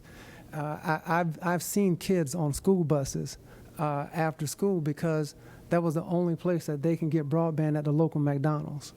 You know, I've in Eastman, Georgia. I've met with the president of the hospital in Houston County, and they don't have good broadband, so they can't do as much of the telehealth and telemedicine services that they would need to do in those rural communities. So our goal as the Masonic United Nations is to bring our skill set to try to help those who need the help the most, and then integrate that with private equity funds, with other groups that have access to capital that we have now access to, that we can partner with the state and the funds that are coming in from this act that can boost the efforts of private industry that will make it possible for these things to happen. We're currently going into Fort Valley to speak with them there on their smart campus and smart city initiatives. So all this money that is coming down are the things that we can, as a Masonic United Nations, use our skill set to help the cities participate in this money that's coming. So our constituents, we're voters. At the end of the day, we're truck drivers, we're cooks and cleaners, and we have doctors and lawyers and everything. But our group of members are the fabric of this state, and we have, I would say, enough members that can make a difference in any petitions and any opportunities that come along to where we want to put the pressure on the elected officials to do the right things. So with your help, we would love to be able to use our resources to help your cities and communities move forward. You can, I believe you have the contact information here. So thank you for your time today, and we look forward to working with whoever's available to work with. We're here. Thank you. I thank you very much. Go ahead. Also, I'd like to state that there will be a special appointment later today at 2:30, so get ready. Thank you. He pointed at me, so thank you. Anyway, let's get back to, let me say that I know that your presentation was for the American Rescue Plan and how you could work with them. I will have to ask our legislative counsel about looking at that, and also Ms. What's her name? Ms. Vaughn, Beth Vaughn. Yeah, there you are back there. We want to find out how this money works to bring the international economic development that we had before that is almost non-existent now. How does it work with it? Will they be able to access any of the money? So please let me know. All right, thank you very much. I've been moving off of the, okay, before we do that, we do want to go to our next, I guess, testimonies from Sherry Washington, from Honorable Sheila Tyson, from the Honorable Demetrius Young. But before we do that, we have our chairperson of the Georgia Legislative Black Caucus who has joined us. And I know that our Vice President of the United States is here today, and that you have other things that you have to rush out to, and you made a concerted effort to be here. Will you please let them know, she represents the whole Georgia Legislative Black Caucus that probably touches each and every one in this room and the areas that you live in. So, Senator Tanya Anderson, will you get? And she got a black and gold on today. Happy Juneteenth, and thank you for being here. Absolutely, happy Juneteenth. And I am a Hornet. Thank you. Thank you, Senator Harbison. And these are the Black Caucus colors, too. Yeah. How about that? So my name is Tanya Anderson, and I am a state senator. I represent DeKalb County, Rockdale County, and Newton County. So my area is predominantly black just because that's my area. With the red hair, yeah. And I also serve as chair of the Georgia Legislative Black Caucus, which was mentioned.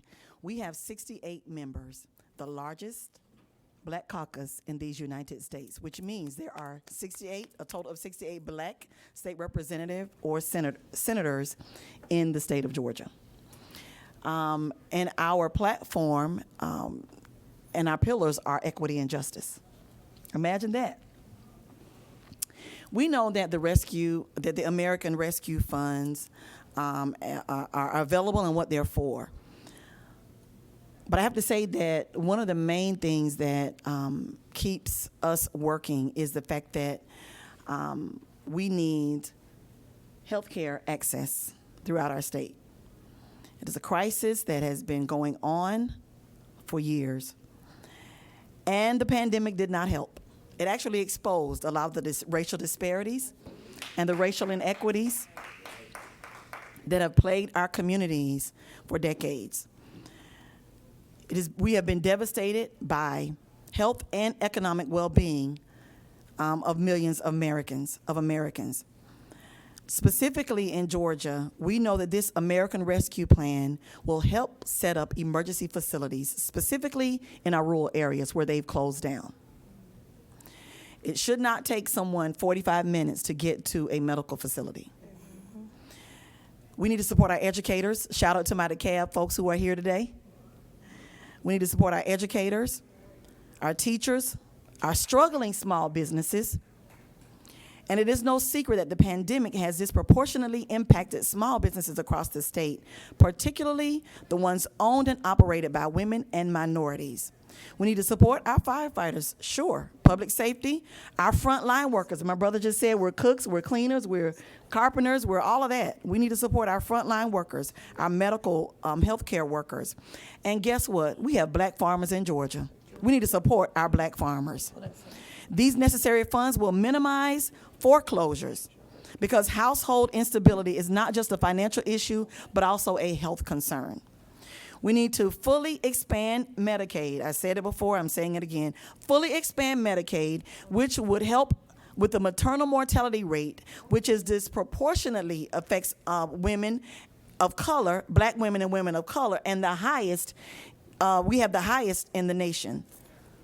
Absolutely unacceptable. Georgia touts about being #1 for business, and that is so wonderful. We can celebrate that. But we also should be the #1 state for small businesses, for minority businesses, black businesses in particular. Let's be #1 for quality public education, for criminal justice reform, #1 for equity and justice for all. And because we are your Black Caucus, we are here to stand with you, fight with you, to make sure that we advocate for equity and justice in your areas, in your big areas, your small areas, no matter where it is. We represent all of you. We represent all of Georgia, and we know that these American Rescue Funds will bring about equity and justice if they are used in the right way. And so we demand that they are. And we thank you, Senator James, for giving us this platform. I can't take all day because we've heard all of it before, but that means that it needs to be heard. If we keep repeating it, it needs to be heard. That means that it is a priority. We need to put people over politics. That's right. And profit. When we say follow the money, it's a profit in there. So that's what we mean by that. And so we are here to let you know that we are continuing to fight. And our conference is coming in September. We would love for all of you to be there. I'll make sure that you have the information. I've had Dory to assist me to pass out cards, but we will be here to continue the conversation if it has not been implemented, and what our next steps will be. And we thank you so much for being here with us today. This is your capital. You can visit anytime you like. Give us a call. Call everybody. Call all the elected. Call every state senator and the state rep for whatever you need, because we get it. For people that we don't represent, that's okay. We represent all of Georgia. We represent all of Georgia, but the Black Caucus priority is Black Georgia.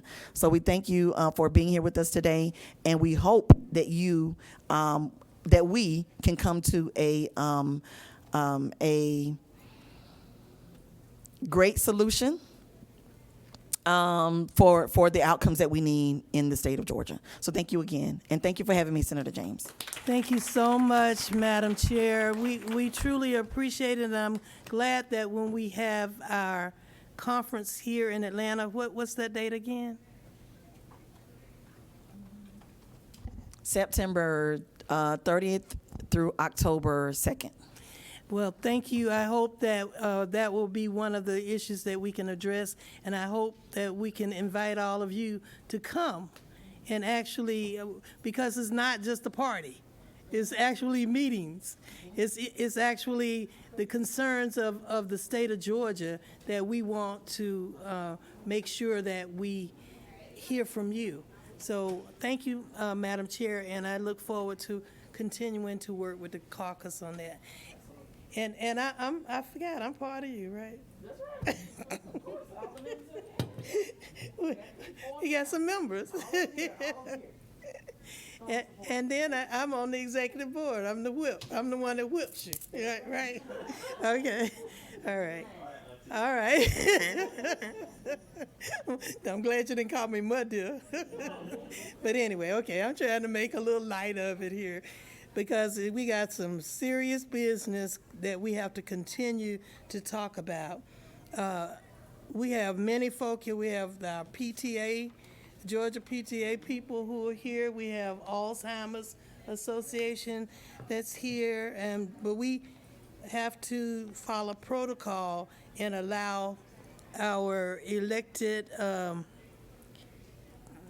council members or commissioners who had incidents already in their particular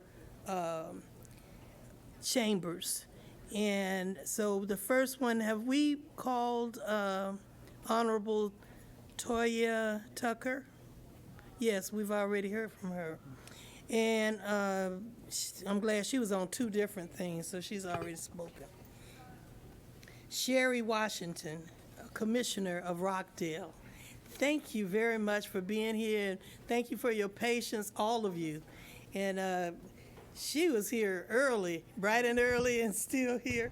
And I know how busy you are, so please let us hear what you've had to go through and what you want to do next. Actually, I'm sitting here. Well, first of all, thank you for the invitation. And of course, I have to acknowledge my state senator, Tanya Anderson, who does an awesome job representing us in the Georgia State Senate. So thank you so much. And thank you for the invitation. But I'm actually sitting here proud.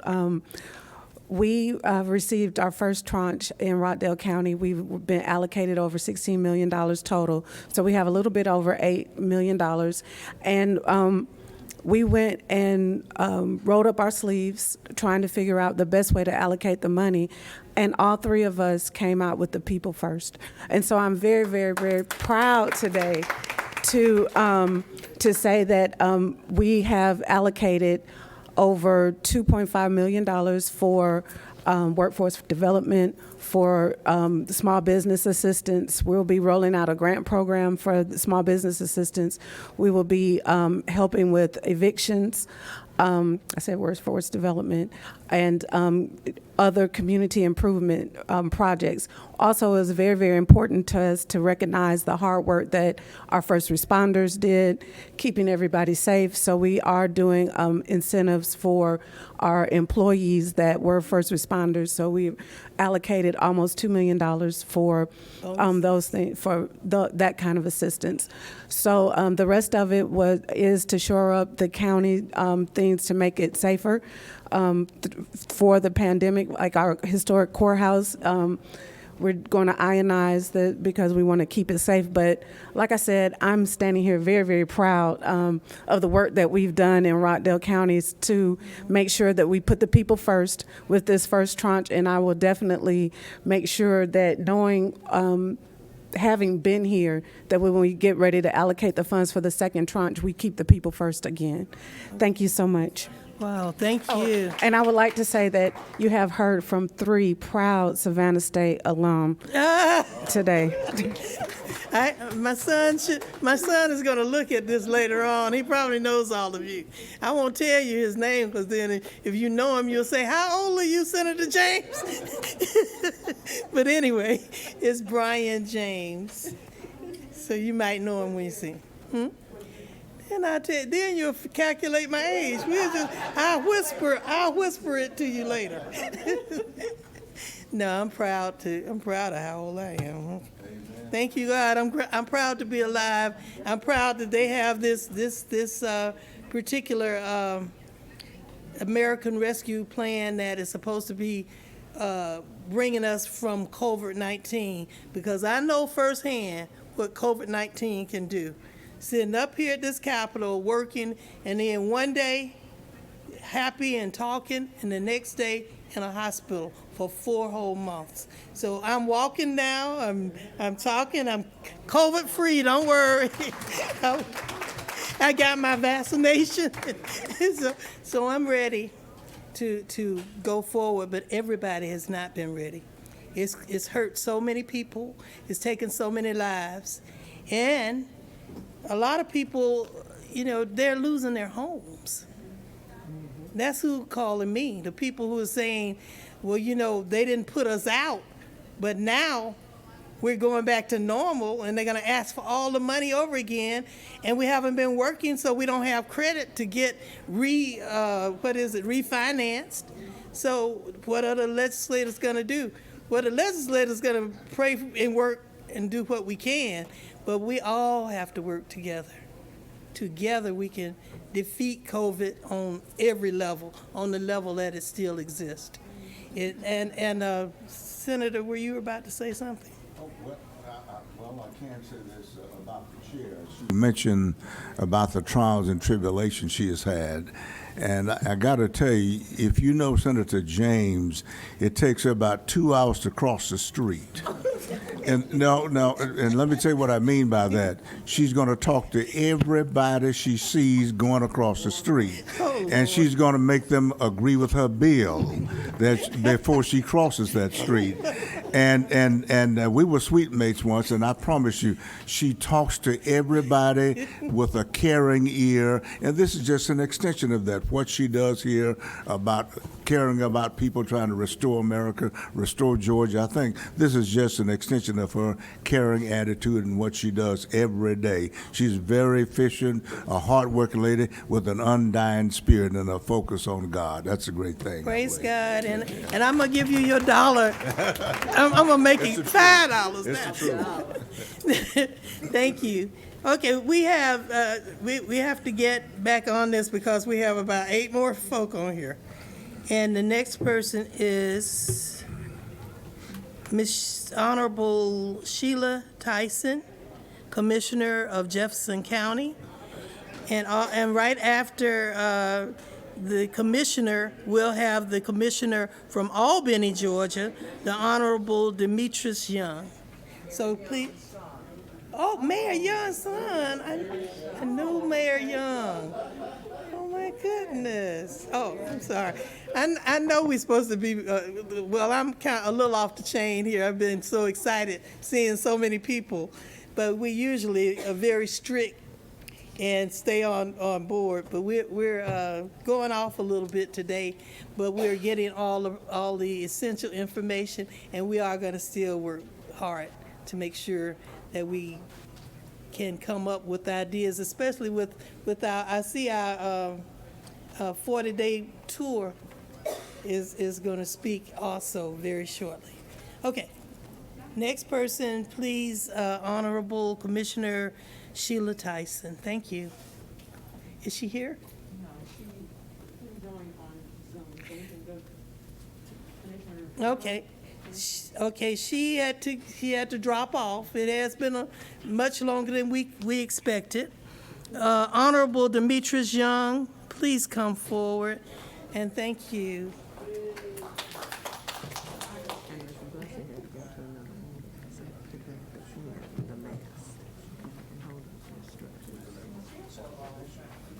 Good afternoon, everyone. Good afternoon. Thank you, Madam Chairwoman James, and to Vice Chairwoman, my Senator Freddie Powell Sims. Is so glad to see you here. I come to you from Albany, Georgia, as the Commissioner for Ward 6 in Albany, Georgia. As was said, my mother served this illustrious body for about 10 years as a state legislator, and she tirelessly did work from the civil rights movement all the way up until her passing in 2010. I won't belabor the point because I think everybody said a lot of what the situation is. The battles that my mother fought are the same battles that I find myself fighting today as a city commissioner, just 1.5 years in. And as a good reverend said, this problem has to do with systemic racism. And when we talk about this money that is supposed to be slated for us, we know that there are forces, people out there who do not intend to see this money go to the black community, and I think we need to be clear about that. This money is meant for Albany, Georgia. When you talk about communities of color, we're over 77% African American. When you talk about communities that were devastated by the COVID virus, we have almost 300 deaths from COVID. Our infection rate at one time rivaled Wuhan, China, per capita globally during the pandemic. And this all stems from systemic racism. Our community, our city suffers from all of the ills, and I hate, to be leading the pack in these categories. I heard a lot of people talk about poverty rates that were within 20%, but we're 35% or better. I don't want to be leading in those categories. We probably lead in the literacy rate. But just suffice it to say that I think we're dealing with another situation where we're going to see disproportionate or disapportionment of these dollars. My city commission and my colleagues, unfortunately, have slated to put this money toward sewer project.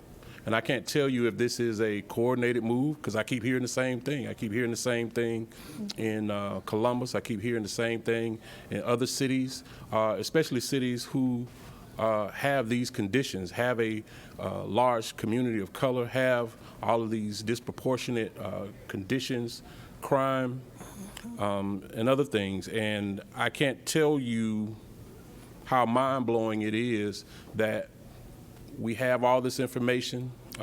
Mr. Hill was so gracious to come in by Zoom and talk to our commission and inform them of this money and how it should be spent. And they have pretty much slated on next Tuesday to vote to ratify the budget to spend this money where it should not be spent. And I just want to just really hit home on the point that we need this money. If there ever is going to be a turnaround in Albany, Georgia, if there's ever going to be a time where we have the resources to fix our problems or at least start to heal from this scourge, heal from the systemic racism that we know we've faced historically, it is this time. W.E.B. Du Bois talks about Albany, Georgia in his book, Souls of Black Folks. And not much has changed in the conditions generally in Albany, Georgia.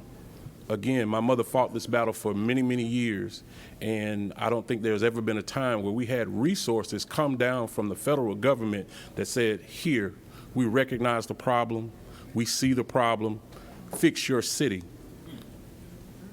And that's where we are.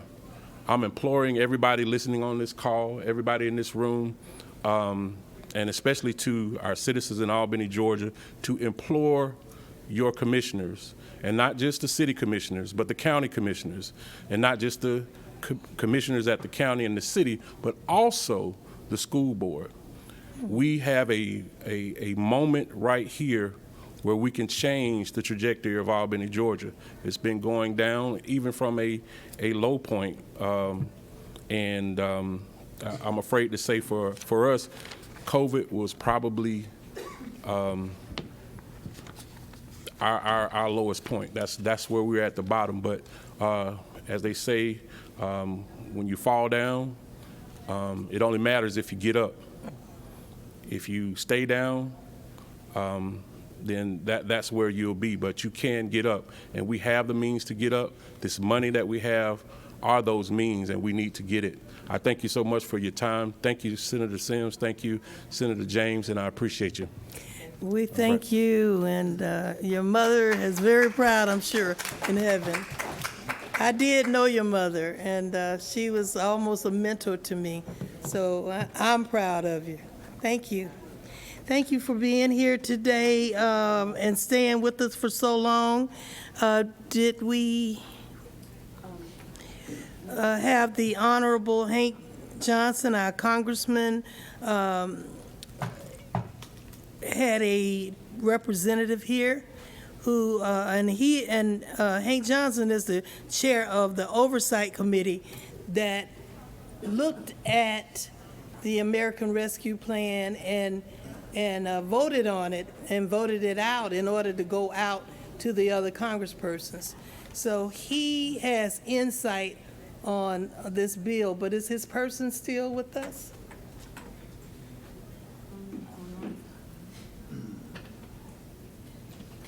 What's his name? What's his name? Hank Johnson, the one that you were talking to. Anyway, apparently he's not here right now, but we do have our representative from U.S. Senator Raphael Warner's office, and he's the outreach state director. His name is Andrew Heaton, and where is he? He's coming over to talk to us now. I was like, I was like, oh no, don't tell me he's left. No, I'm hanging in. I'm here for the long haul. Much. Well, I do appreciate the chance, Madam Chair, to allow the office of Senator Reverend Raphael Warnock to be here today to both speak with you all a little bit about the American Rescue Plan and specifically the state and local fiscal recovery funds. That is really the focus of today's discussion. Before I go into that, though, I do just want to briefly touch on the American Rescue Plan as a whole. I mean, it's rare that someone gets elected and has the chance to immediately enact a campaign promise. And Senator Warnock, along with Senator Ossoff, told Georgians that you send us to the Senate and we'll get this passed and we'll get the funds out to the people. And within weeks, that's what happened. And so we are here now as we start to work through the effects of that. Now, with the American Rescue Plan, there's a lot more than just this state and local recovery funds portion. Obviously, the media focused a lot at the first with the stimulus checks, money straight into the pockets. Now we're in this portion as local governments and state governments, county governments are all starting to get these tranches. The first 50% has hit almost everybody so far. The other 50% is on the way. I do just want to briefly mention, though, the other impacts that are coming around the corner. One of Senator Warnock's biggest pieces of pride is the expanded child tax credit. Starting in July, families are going to see hundreds of dollars per child coming directly to them. This is a chance to lift thousands of Georgian children out of poverty. And so this is a monumental moment, and Senator Warnock never takes for granted the fact that it was the people who elected him, his constituents here in Georgia, that are making that possible to impact so many people. So with the state and local fiscal recovery funds, we are in a moment where, as people have mentioned, there's a chance to make real dramatic impacts. But it's going to take everybody to stop for a moment and think about what they're doing. I think there is a thought, and I have been touring around in my area of Georgia. We have 21 counties. that I service through outreach, and there are a lot of folks in county leadership that have gotten their funds, and they're hesitant. They're hesitant because they're not exactly sure what the rules will allow them to spend it on. They're afraid they spend it on this and then come to find out that wasn't actually the way they could spend it, and so now do they have to pay the money back? I think one thing that I would encourage everyone who's maybe seeing that out of their county or civic leadership is encourage a pause, encourage a moment. This is not like the CARES Act. You do not have to spend this money right away. There is a runway of several years to stop and think about what we're doing and do this the right way that makes the biggest impact. I know it is easy, if you're in county leadership, you think a lot about infrastructure. It's one of the biggest headaches. It's one of the biggest things you see every day. I've talked with county leaders who have talked about their water and sewer. And I know a lot of folks here have made some comments, and I get that. I also see it from the county leadership side, though. They have outdated, crumbling water and sewage infrastructures. One county I talked to, the water comes in. By the time it reaches citizens' homes, they've seen 40% of that water just go away.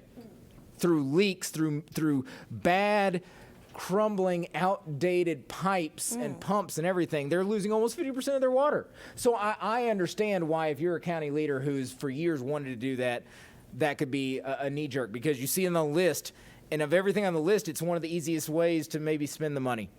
I get that. But as many have noted, there is going to be some infrastructure money on the way. There's going to be some type of infrastructure. Now, what does it look like? I don't know. We are fighting every day. Senator Warnock is fighting every day. Our legislative team is working on it every day. We don't know what it's going to look like at the end of the day, but something will come.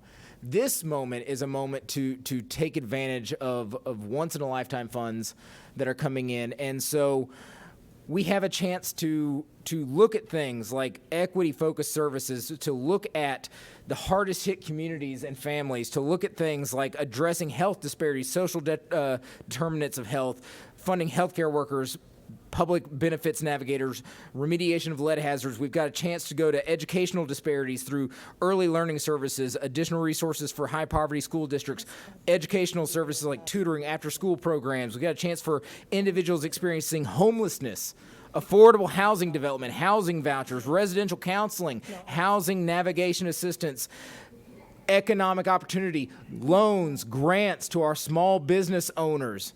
This is a chance to spread this money throughout the entire community that makes a direct impact on every community. So I just, again, encourage you here who are both civic leaders, county leaders, but also just community leaders. I know we've got some powerful community leaders in this room and on Zoom. This is your chance to say, let's pause. If you're hearing ideas, if you're hearing projects come up that you have worries or concerns with, say, hey, let's pause. We don't have to spend this money right now. There's no ticking time bomb for us to get this money out the door next month, 2 months from now, at the end of this year. No, we've got several years to really put in a plan that helps. Now, I know at the same time, a lot of you are saying, but my residents need help now. I would say, let's figure out a way to walk and chew gum at the same time. We can do aid that helps our citizens in the moment while also laying the groundwork for long-term change and impact. So I applaud the work being done. You have a friend in Senator Warnock. Senator Warnock's office is here. You know, we are, I'll be honest, we are not a federal agency the size of the Treasury Department, but we are here to help. We have outreach directors in every corner of the state. We have a legislative team that is staffed out and ready to go. So anything that you have questions about or concerns about, feel free to reach out to our office. If we can't answer the question, and I'll be honest, having listened to some of the testimony in this room, many of you are far and away better experts on this than I am at this point. But if you have anything that we can't answer, we'll work to put in touch with the Treasury Department officials, any other federal agencies that can get you the answers, because I understand that a lot of leadership are worried about just the numerous rules, but this bill was built to be flexible.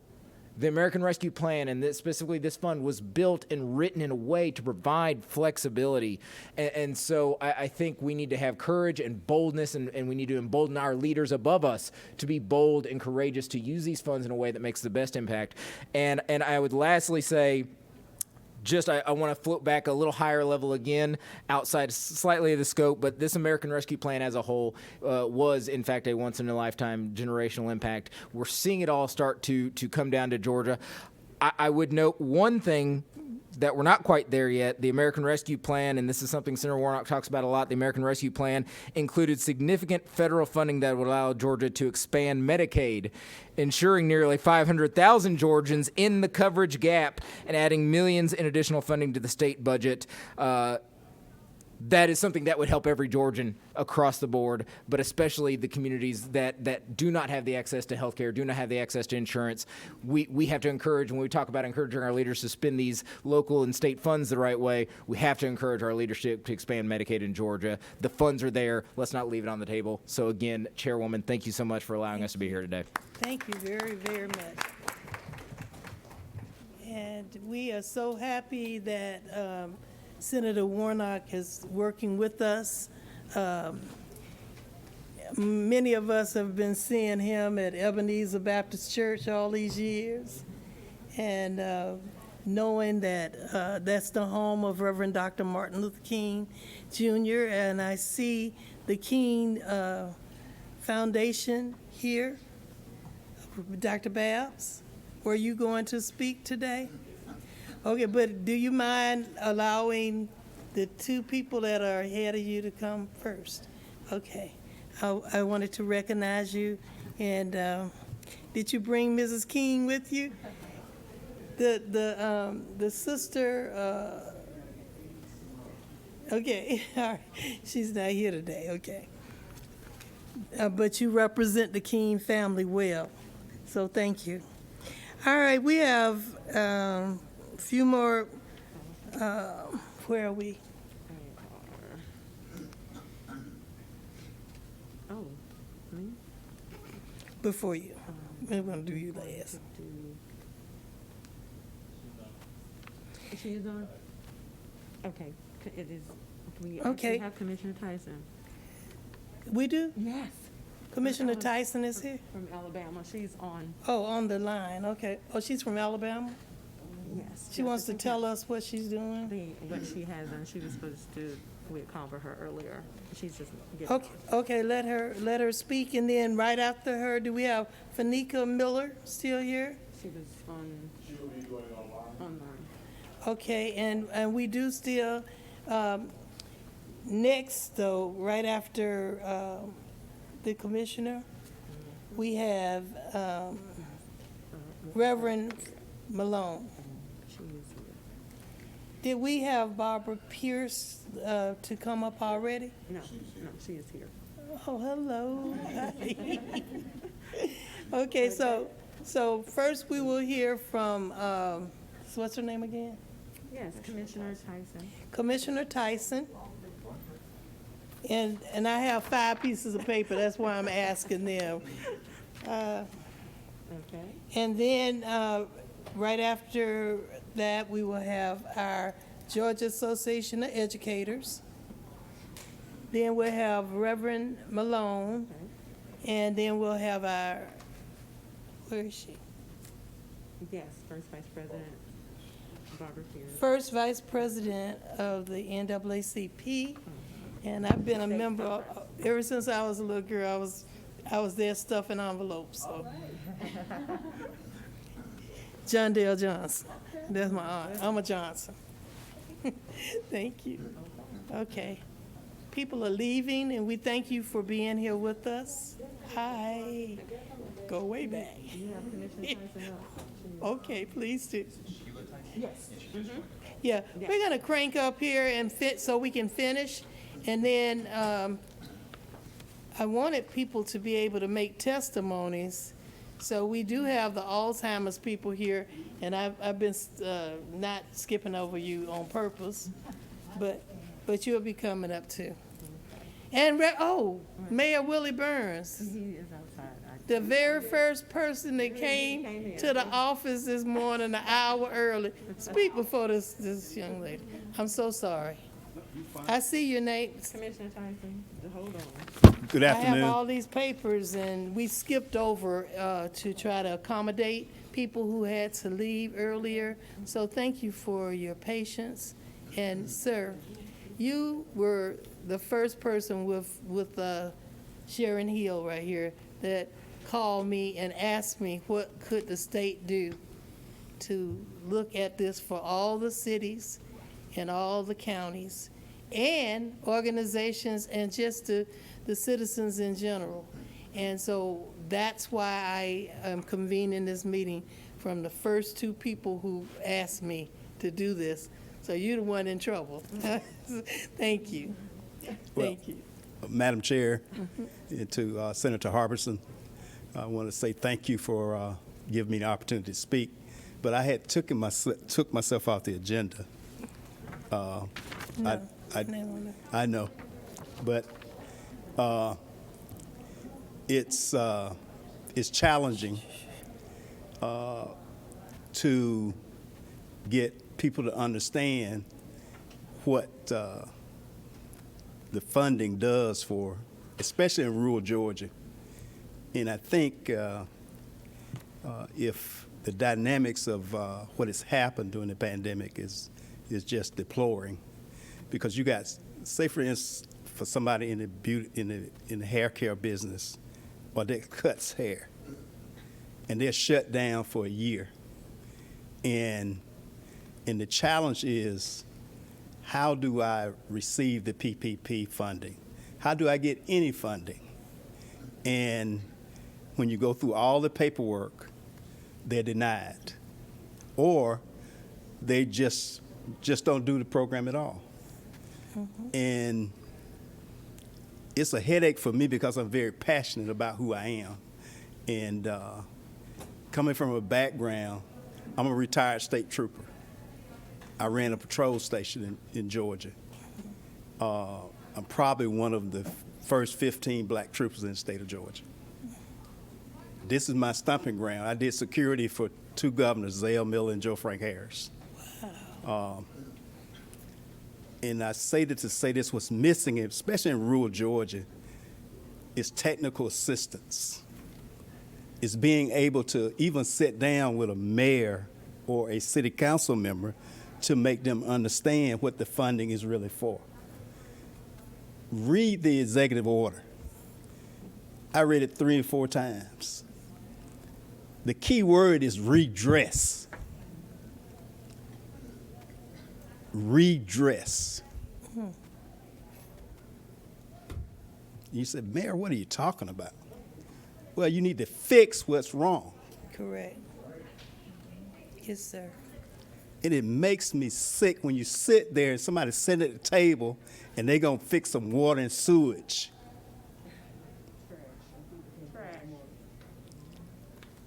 And you got people sitting there that are poor, that need the funding, that need to pay their light bill, that need to pay their rent. And I was going to leave this to Reverend Mahone to be passionate. That's why I didn't want to speak, because it upset me that even our own folks sat at the table that look like me, that marginalize us. And Madam Chair, I'm going to say this, it makes me damn angry. And then when you're sitting there trying to explain to folks what this money is for, this is not a giveaway. People really need the funding. But when you sit there and you're going to fix water and sewage, and I told some people, I said, well, I don't have no problem with it as long as if like in the city of Washington, 1.2 million, they base the money on population. The population of Washington is 62%. If you're going to fix the water and sewage, I want 62% of that money to reflect that there was a black company putting the sewage in, and it went into a black neighborhood. If you want to spend it on infrastructure, Spend that 62%, whatever the percentage is, spend it on that because people don't understand. If you didn't come over on that boat, I came over on the boat. I'm lucky I survived the boat. See, y'all don't get it. Then what's amazing, it takes a 77-year-old man who happens to be president of the United States, who doesn't look like me, to sign his name to that executive order.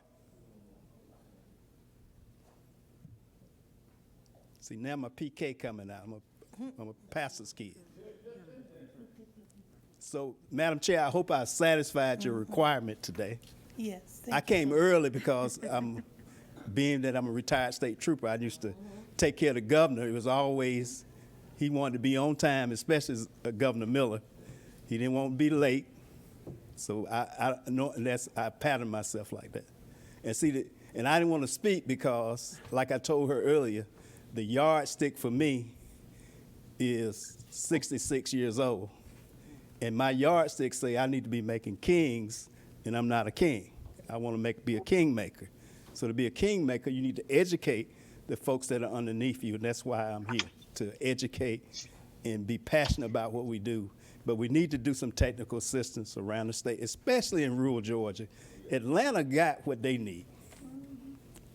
Like the commissioner from, what she said, she had smart people around her. See, in rural Georgia, that don't exist. It does not exist. And Commissioner and Senator Harbison, just bear that in mind, that it does not exist, and we need technical assistance.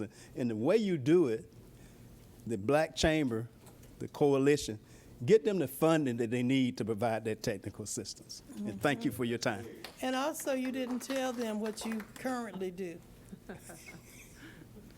Besides being a mayor, you are the what?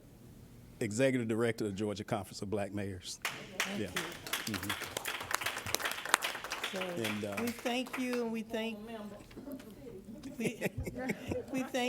thank you for your Washington, Georgia. Yeah. And we thank all of your mayors who are members who have contacted this committee. And I will let them know that you represented them well, and we will do what we can to address the concerns. Thank you very much. Thank you. Thank you. Okay, next we have the Honorable Sheila Tyson, Commissioner, Jefferson County. On the screen.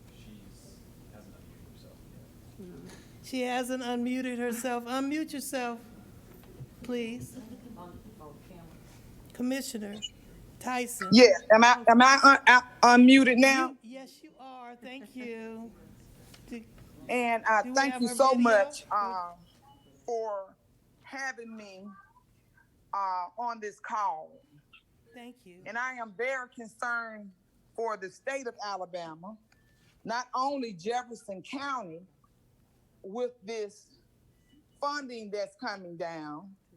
We already have received half of the funding in Jefferson County. We are the largest county in the state. Where is he? My major concern is that we are controlled by a Republican commission. No, we need to. We are outvoted on this commission. We have a lot of rural areas in the state of Alabama. And I think we are a little bit ruraler than Georgia. And my concern is that it will not get to the constituents in the state like it should. We still have parts of Alabama that have outdoor toilets because of the soft surface, and there's no way and no funding to put sewer lines down in that area. So you still have, in the 21st century, people using outdoor toilets that people do not have access to do not have access to Wi-Fi. You have school children that have to gather in one site, hundreds of them, in order to have access to the internet in order to get an education. It makes me feel like the 60s, the 50s and the 60s. I am very concerned. We need the funding to go into the community to serve our constituents. So I'm just asking for everyone to please stand together. We need to band together. Georgia, you are our neighbors. You are a cousin to the state of Alabama. We will help you and we need your help. Let's band together to serve the constituents of our states. Thank you so much. Thank you very much. Thank you. Thank you very much, Commissioner. Reverend Malone, convener of 3V Liberation Tour, Fresh Communities. Thank you so much. I'm going to tell you what preachers generally don't tell you. I'm going to be brief. Go ahead. Good morning. Yeah. Pharrell Malone, Waycross, Georgia, Fresh Communities. We have something called the Fresh Communities 3V Tour. Deals with voters, vaccines, and vision. We're traveling to 40 counties within the state of Georgia between June 1st and October 15th, or we may have to expand to October 31st, to bring high emphasis on those three particular pieces. We know the voting suppression laws that have passed, and we as a people have never been afraid of the laws. As a matter of fact, we communicated from plantation to plantation by the beat of the drum, and in 1763, they outlawed the beating of the drum. They're always going to come with a law to try to, every time we make an advancement, they're going to come with a law to try to kill it. But it didn't stop us. We just started singing. It's something called play songs. Deep river, my home is over Jordan. Let the slaves on the other plantation, there's going to be a meeting by the riverside.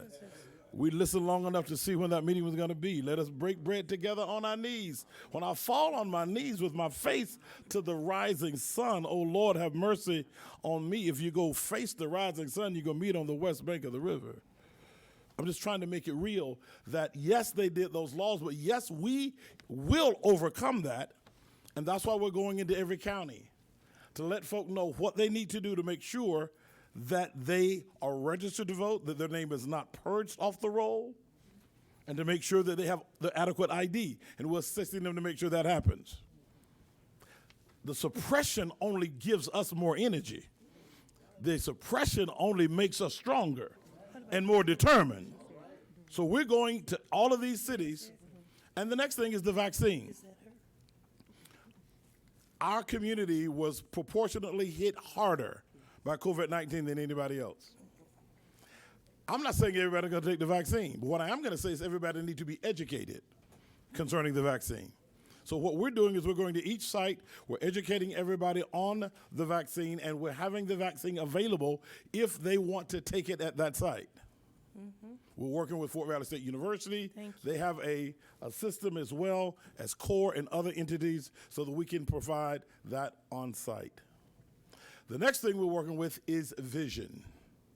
And the problem we're having in our communities is that understand that this is not, people are always saying what the black folk go do, what the black folk go do, what the black folk go. No, what has been done to us? Our communities have been intentionally broken down through something that the government called urban renewal. It was not urban renewal, it was urban removal. It has been a statistical study done that it was designed to tear down the black community. And then many of the interstates that came through during the Eisenhower years came through and busted up our community. They didn't go on the other side of town. They came directly through our communities. We're the ones that have the bridges bridging over. We're the ones that have the highways coming down. We're the one dealing with the fatalities because people were so selfish that they chose to tear down our community. And so we're telling people about the American Rescue Plan. Because the American Rescue Plan and Executive Order 13985 is designed for every federal government agency to rebuild what they tore down. Systematic racism from 1619 till today. This is one opportunity. As Mr. Hill would say, we missed some opportunities. They never gave us 40 acres and a mule. Their idea of reparation is they played the slave owners. They didn't play the slaves. They paid the slave owners. And that's what we need to make sure doesn't happen here, because the money's coming out with the American Rescue Plan, and there are former slave owners who are trying to keep the former slaves from getting that money. And we must hold them accountable. So the tour is dealing with voters, vaccines, and the vision. And the vision is the ability to recreate. The vision is the ability to refocus our community, rebuild our community, and utilize the monies that have come down. There's over $6.1 trillion that will come down over the next few years between the American Rescue Plan, the infrastructure bill, and the American Families Plan. Thank you. We must utilize that time. And so we're asking everybody to join with us on the tour. Fort Valley State University is with us on the tour. We're actually also making sure everyone who's eligible for the Affordable Care Act plan can get their insurance, as well as people who are on Medicare can get the Medicare Advantage plan. All of this is available. I will send it to Senator James so that she can get it out to everyone. This shows when you're coming to when we're coming to your community and what we'd like to do to help you build your community. Thank you. Thank you. Thank you. Whew. Okay, we are nearing the end of the meeting, and we still have 4 people to speak. So, let's see. Ms. President Lisa Morgan of the Georgia Association of Educators. And I was a member of your association for a long time. And my mother and father were, they retired as Atlanta Public Schools. You can rejoin. Oh, as an alumni member? Okay. A retired member? Okay, I'll do that. Thank you. Thank you so much for being here and being so patient. And I know that we lost so much with education. And our students had a new way of trying to learn, and our teachers, and especially our special education students. I've been very concerned about them. I actually have an autistic grandson who is 10 years old now. And I was afraid that he and the other special needs children would really suffer. Thank goodness he had a mother and father that worked with him, and then my mom, grandmother, and grandfather that worked with him. So he was one of the ones who didn't get too lost. Thank goodness. Thank you. Okay. But, so tell us where you are. I know that money can be appropriated to education as well. Yes. So let us know what we need to do. Okay, so yes, I am Lisa Morgan. I am the current president of the Georgia Association of Educators. I have taught for 20 years in DeKalb County schools, kindergarten.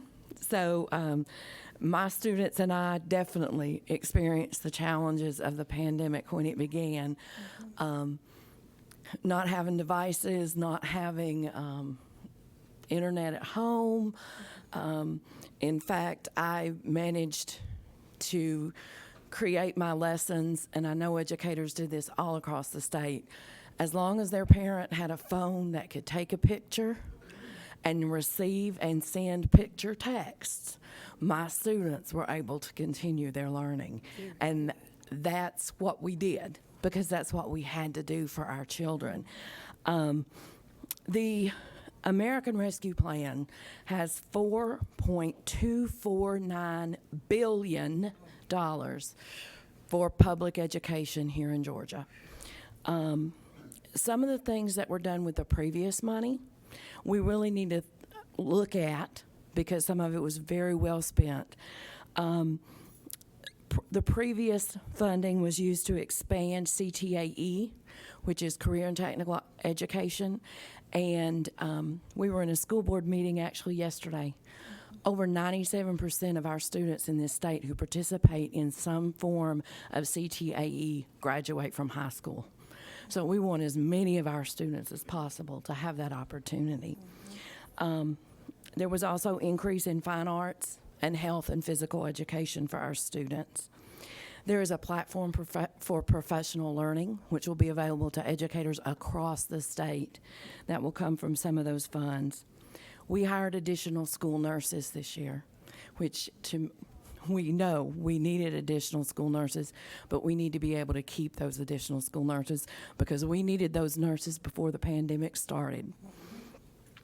You all heard about the educator bonuses, and one of the things that I am most proud of is those $1,000 educator bonuses that came to educators in this state were not just for our classroom teachers. They were for every educator in the building. And when I say educator, a lot of people think teacher. No. That's our cafeteria workers, our bus drivers, our paraprofessionals, our custodians.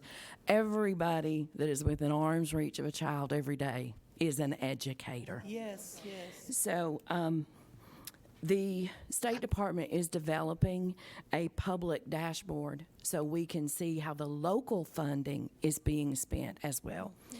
The $4.249 billion, 10% of that stays with the state for statewide, but 90% of it will be allocated to local districts.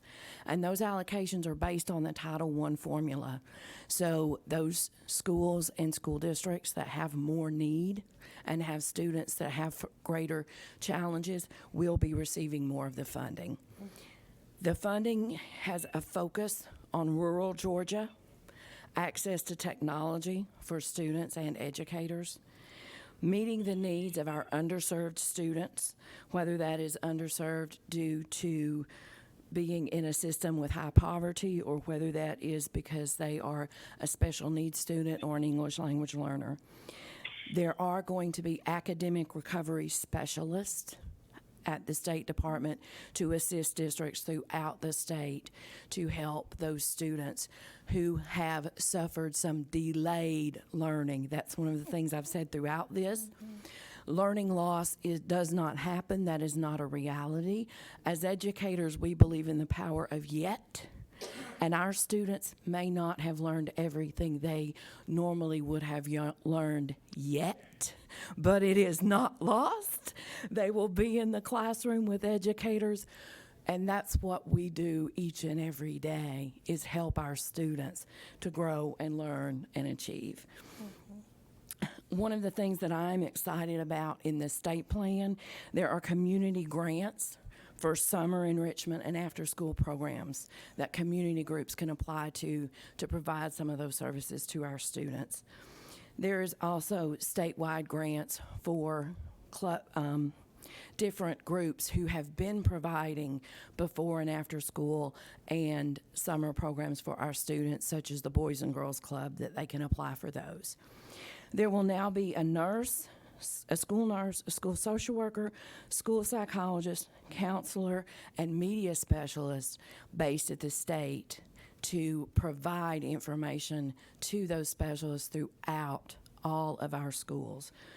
And there is funding to include school-based health clinics.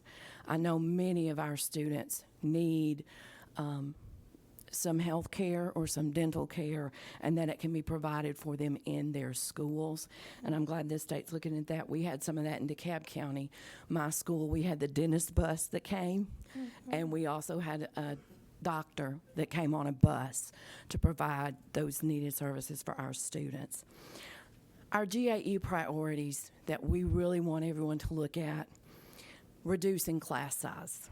If you hear me any other time, you're going to hear me talking about the strategic waiver in charter school systems and the fact that every single district in this state, except 2, have waived the class size law. So we have our students in classes larger than they should be, and as you would expect, our students that are in larger than class size are our students of color and our students who live in poverty and in our more rural areas. So that's something that is very concerning. Our students need more one-on-one attention with their caring, qualified educator, not less. We also want there to be additional tutoring and small group instruction, whether that is bringing additional, maybe some retired teachers in during the day, or if that's after school or in the summer, but in small groups. And that also includes providing the transportation for our students so that they do have those opportunities and they can take advantage of them, and then have the transport home. And obviously, we need more school nurses, counselors, social workers in our schools. Our students have, as we have, survived a pandemic. And that's what they have done. And we are truly kidding ourselves if we do not recognize that that is a trauma that they have experienced, and we must deal not only with their academic well-being, but their social and emotional and mental health well-being as well.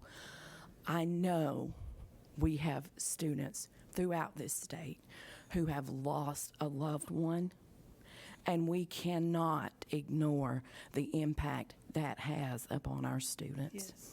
And then I would be remiss if I did not also say we need to continue to provide the PPE and the mitigation strategies for our students. Our children less than 12, which means our elementary students, are not eligible to be vaccinated. So we must still continue the mitigation strategies so that we do not have children coming to school and getting sick. And I would be happy to answer any questions. Thank you. Thank you. Thank you. We do have some questions.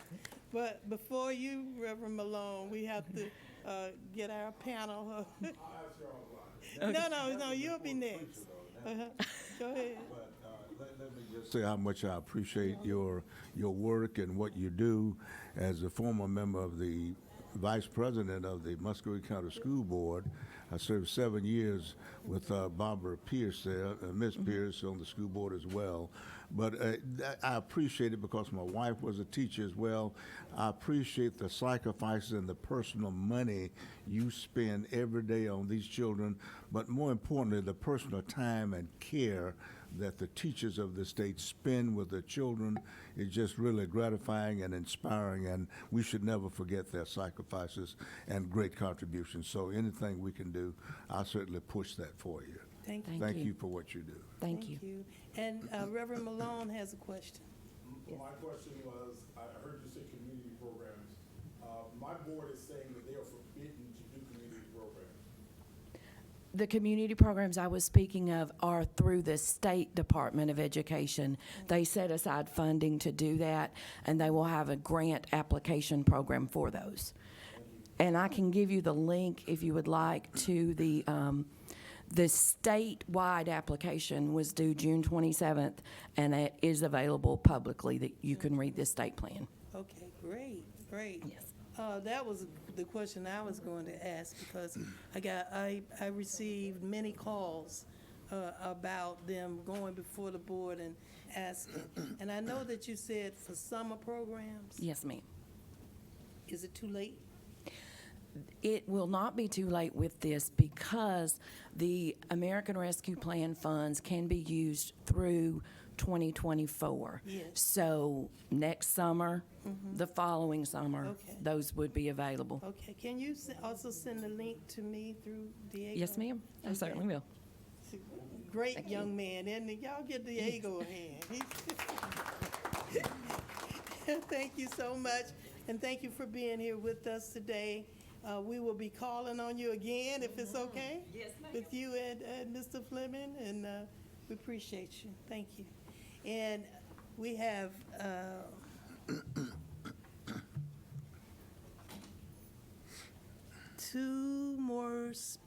one more, well, we have Camilla White with Alzheimer's.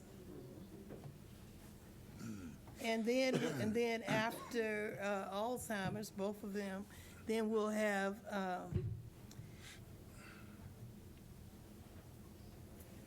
Barbara Pierce, our first vice president of the NAACP, and Ms. Penny Poole, the president of Gwinnett County NAACP. So in that order, so go ahead, please. Well, thank you very much, Madam Chair, Senator James. State your name for the record, too. Yes, ma'am. I'm Camilla White. I am a community educator with the Alzheimer's Association. I'm the one that's in the field. I'm the one out there with your loved ones, your kids. I'm also an educator with the education department. I'm a paraprofessional at Mason Creek Elementary School, and I do autistic kids. So I'm an educator dual. But I know what the families are going through out there who couldn't reach out to their loved ones because of the pandemic, who couldn't get the resources into their homes to help them, the respite care that the caregivers needed.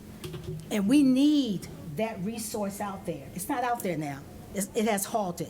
We as community educators couldn't go out there in the field. We couldn't do the feely touchy with the community at all. So that's what we need. We need that help. We need everybody's help to help us get back into the community. Give us the resources that we need to take care of your loved ones. The Alzheimer's Association, I like to call it, as a jewel. I know firsthand, my mom has Alzheimer's. I've been taking care of her since 2014, and I couldn't spell Alzheimer's when they told me that's what she had. So I reached out to the Alzheimer's Association, and that's why I'm an advocate for them right today, and I'm also a community educator, because you got to help us, and we can't do this without your support. And I mean everybody's support in this room and everybody on Zoom. Thank you very much. Thank you. Thank you. Thank you, Camilla, and thank you, Chairwoman James, and the entire committee, and representatives from Senator Warnock's and Senator Ossoff's offices for your support throughout the years. And thank you to Camilla for all your hard work that you do for our families affected by Alzheimer's in the field. I really appreciate the opportunity today to speak on behalf of the Alzheimer's Association Georgia chapter. We are the leading voluntary health organization in the areas of Alzheimer's research, care, and support. And I'm just very grateful to be here today to advocate on behalf of the 150,000 Georgians living with Alzheimer's and their 334,000 caregivers, especially those in underserved communities who have been particularly impacted by both the COVID-19 pandemic and Alzheimer's disease. Black people are 2 times more likely to suffer from Alzheimer's disease. Hispanic people are 1.5 times more likely than white people to suffer from Alzheimer's disease, and both populations are less likely to receive a diagnosis and less likely or less able to access care. It would be an understatement to say that this past year has been devastating for the Alzheimer's and dementia community. More than 1/3 of all COVID-19 deaths have occurred in long-term care facilities, with about 42% of residents in residential care facilities and about half of residents in nursing homes having a dementia diagnosis. Aside from deaths due to COVID-19 itself, we've also seen a very troubling increase in deaths due to Alzheimer's itself in this past year.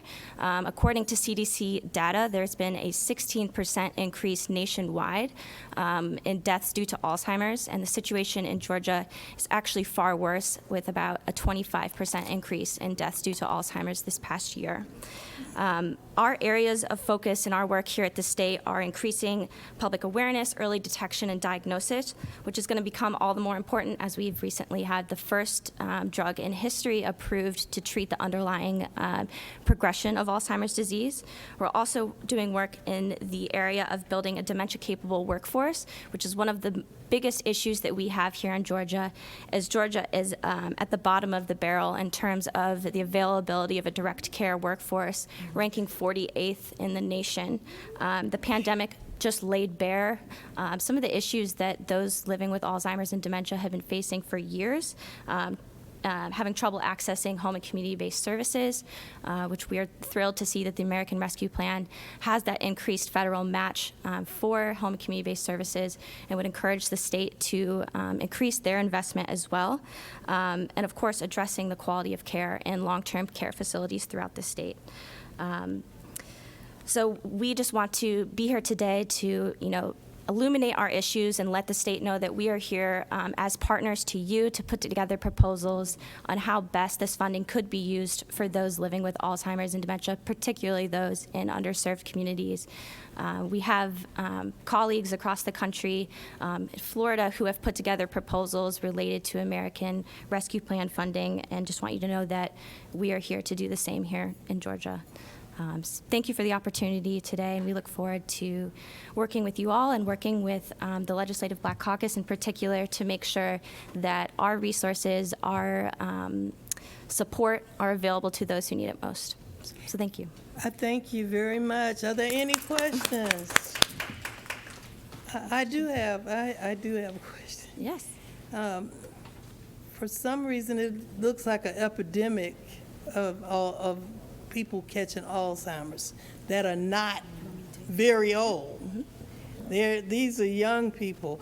I have lost at least 4 friends in the past year, not to COVID, but to Alzheimer's. Yes. Even my goddaughter's mother, just passed in January. She had she got it from a stroke. So and she just had the stroke, less than a year before that. So these are not old people. So what are y'all doing to in research to find out what is going on all of a sudden? Even my cardiologist, my doctor, who was barely 65, got Alzheimer's and died right away. Like within a couple of years, less than 2 years. Yeah. So is it something that has made it accelerate? And I can let Camilla speak as well, but I think some of what we're seeing in kind of the rise in numbers is first an aging population, so more people are being diagnosed earlier with, better technology and better research. I would also say that in the past, what was kind of viewed as Alzheimer's and dementia, might write someone off as being kind of senile or losing touch. And so as education in the community is increasing, we are better able to name Alzheimer's and dementia for what it is. But I'm not a scientific expert, so to speak, but I can check base with those in my organization who are and get back to you. Thank you very much. Thank you. Any other questions? Any other comments, Camilla, you want to say? No. Okay. I think she covered it all, but just remember that when we go into the community, that's what we do. We educate the community. Okay. The educated population is a well-informed population, and they can make better decisions. So we educate you on early onset, what you're talking about. And, a lot of people think it's only 70, 80 years of age. No, it's as early as 50, 55 years of age. Yes. And that's what we do as educators. We educate you because we're not. Just bottom line, we're not. Like Kai said, we think that the older you are, you're senile. You don't understand. That, as we used to say when mom and dad go out there, it depends, or grandpa going to the garage or the car. It's not that. They're probably suffering from Alzheimer's, and we just look at them as they're old. So just reach out to us so we can help the population become better educated and make more informed decisions. And we'll make sure that Senator Anderson. Really and we'll make sure that we look at all the proposals that. Yes, ma'am. That if you have a proposal that did not get accepted from your county or city or state, let us know. Okay. Sure. Because I know that was our first conversation. Yeah. Yes, And I'll have absolutely. Thank you so much. very much for being here. Thank you. And we're going to hear from our NAACP. Please, both of you, Penny Poole, President of Gwinnett County, and you're first. Barbara Pierce. Please come forward.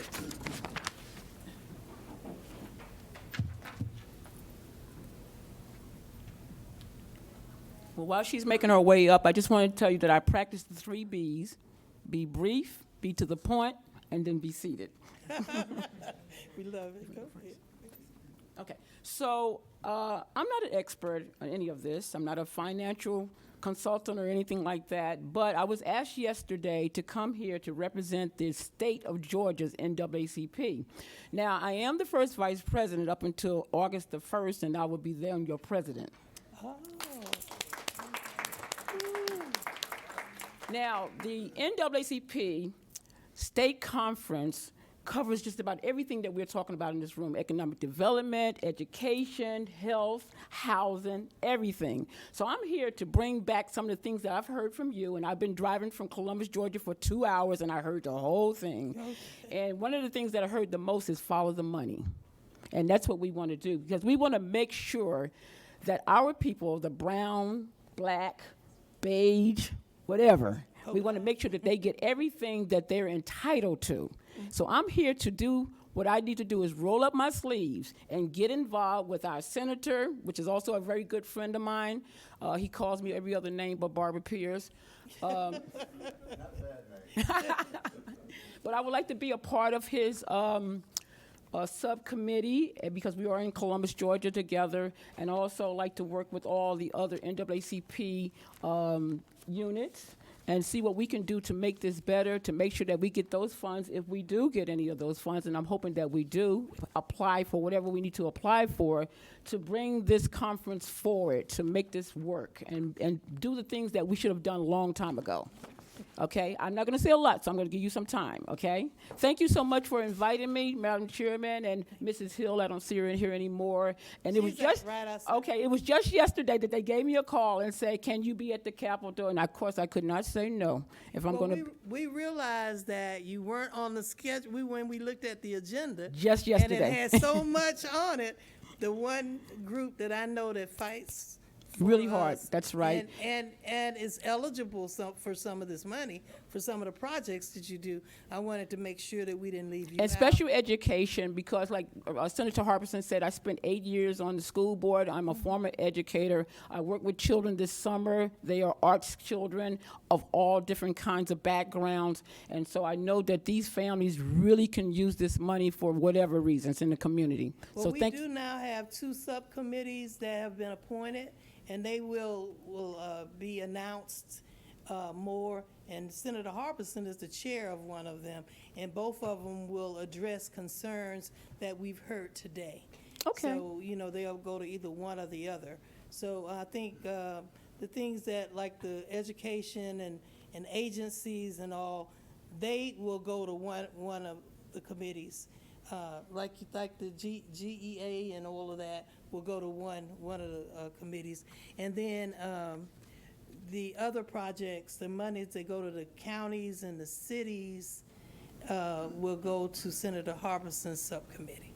So, Mr. Hill, we hope you'll work with them too. Okay. And the NAACP. Well, thank you so much, guys, and thank you for having me here. And I have learned a lot today, and I'm going to take it back for my report as a vice president for the last time in July. Thank you. Thank you. All right. Good afternoon. I want to recognize my first vice president, Barbara Pierce. And I am standing here not for the NAACP state. I am standing here for my county. And I thank you for having me in this room. I am Penny Poole. I am president of the Gwinnett County NAACP. And I am also the founder of Rev Up Inc., an African American arts and cultural information engagement organization. But mostly, I'm a wife of 34 years, mother of 2 wonderful sons, both HBCU graduates, sister, cousin, auntie, previously daughter. We are, in this room, family. We are community removed by 6 degrees of separation. Good day to my beloved community. Good day, everyone. What I need to say also is we must put faces on people because we're becoming nondescript and lives are being callously discarded. I live in Gwinnett County where there is a dichotomy of two counties.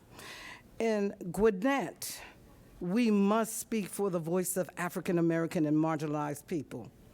Under my direction, the NAACP and Rev Up stand for arts and cultural empowerment for African American families, health equity for marginalized people.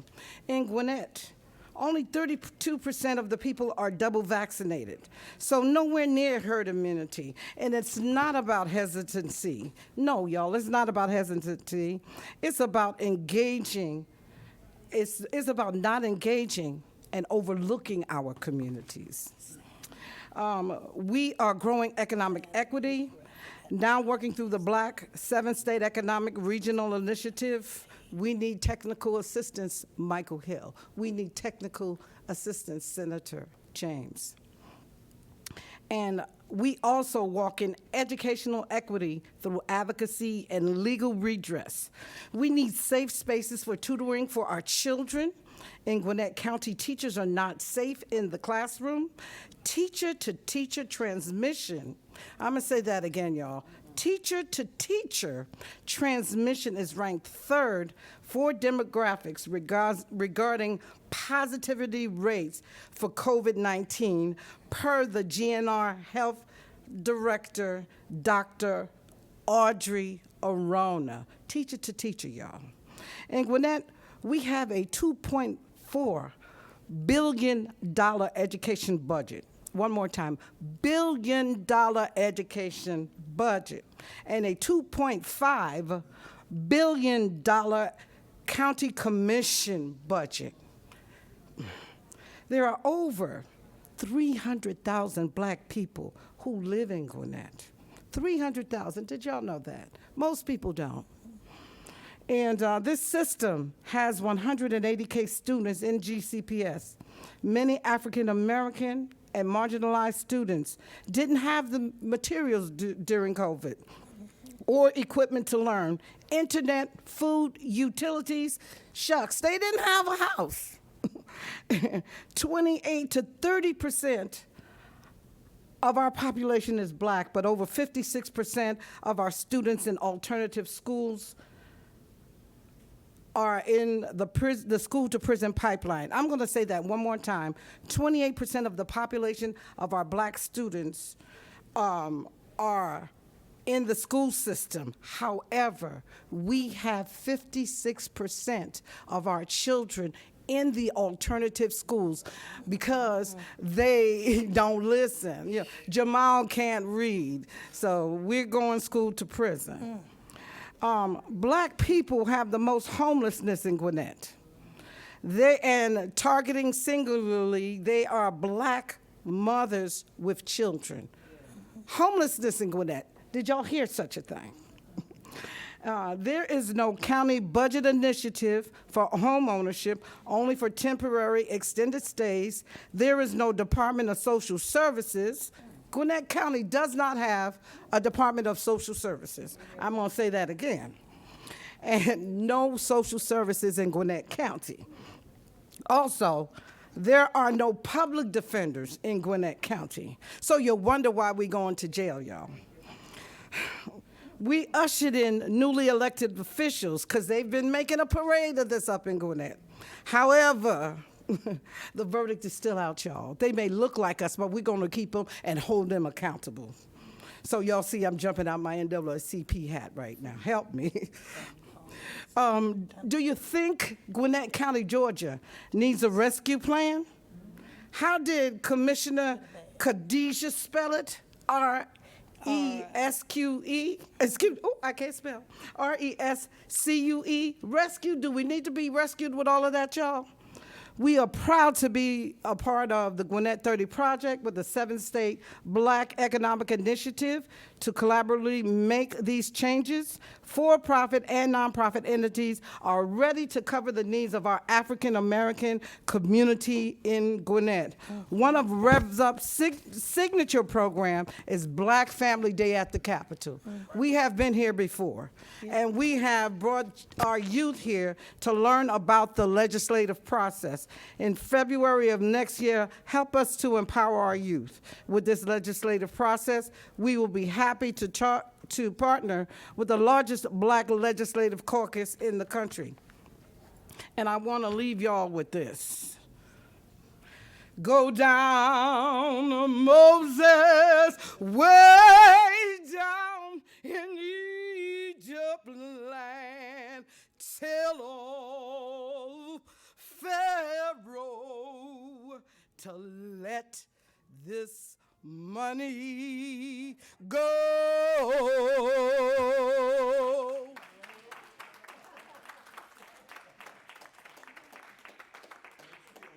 Oh my, what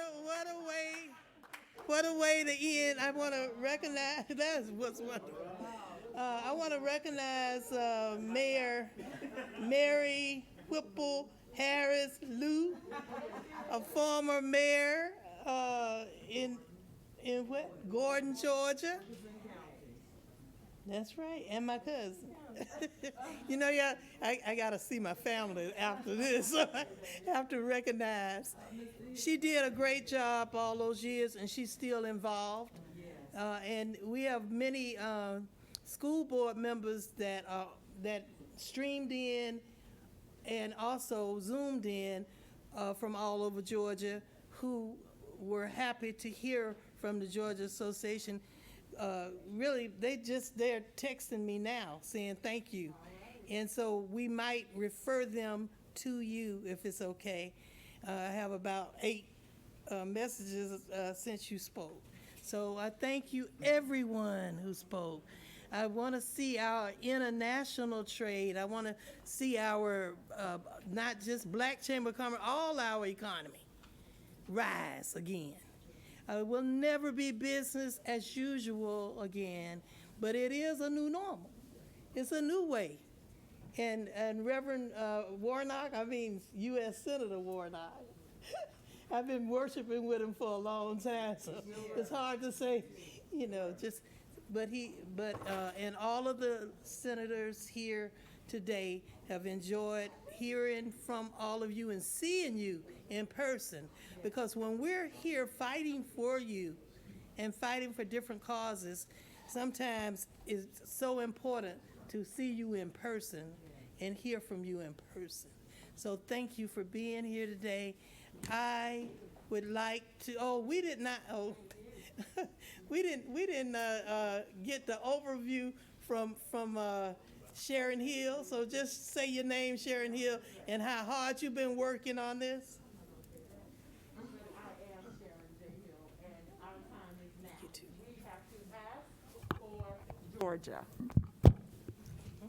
And Mr. Anderson, working night and day.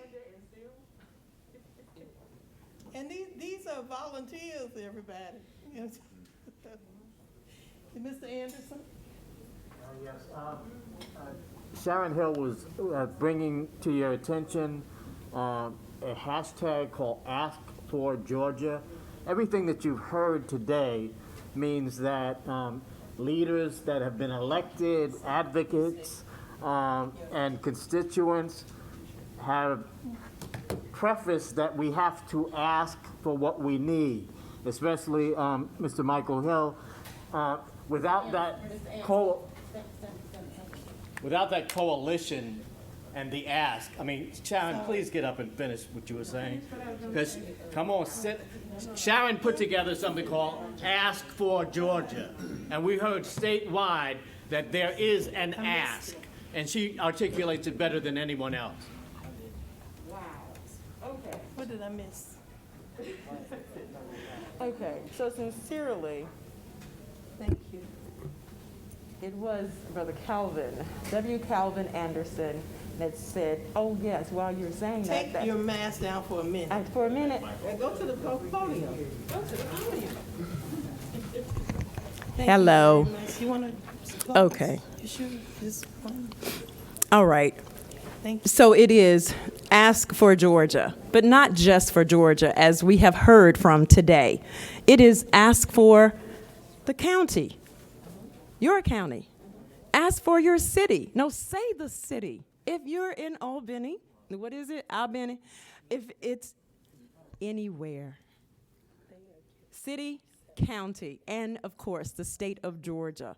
Please, please ask. And you have heard from today the electeds that need that support for you to stand with them as they work to bring what's needed to their districts, your community, where you live. And so this was actually supposed to preface our domestic and international economic development and community outreach, because we must have citizen engagement. The Committee on Interstate Cooperation is established by statute, the official Georgia Code A28-6-1. And has general jurisdiction over issues concerning the relations between Georgia and other states, as well as any matter that involves collaboration between the states. To this end, the Business of the American Rescue Plan Act serves the purpose to ensure the state to redress the historic racial inequities, that they are brought forth and addressed for public information and education. That's right, we need to ask for each piece of our pie. That's it, public information, education. This initiative of the Georgia Committee on Interstate Cooperation, as demonstrated within this hearing, as well as the previous hearing, is committed to the advancing of racial equity and support for underserved communities, cited in Executive Order 13985.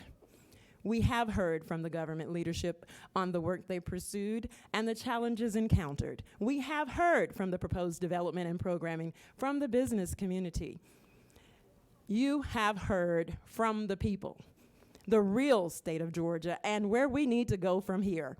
Not just mere words of what should be done, but to act on what must be done. Let's be clear. While a holiday answers centuries-old atrocities, for it is just what it was named, a day. It does not resolve the current and future social and civil injustices bound without transparency and accountability. We are moving in the accountability tour you heard about. It is in this urgency of now we activate and move the people power to ask for Georgia's counties and cities to move for humanity's sake. Thank you. Thank you. Thank you. Oh my. Thank the committee. Thank you. In closing, I want to thank the staff who worked with us today. You met Sharon Hill and Mr. W. Calvin Anderson. And Diego Santana, you want to introduce our media and our legislative council, and go ahead. Right? Use your phone. Use your mic.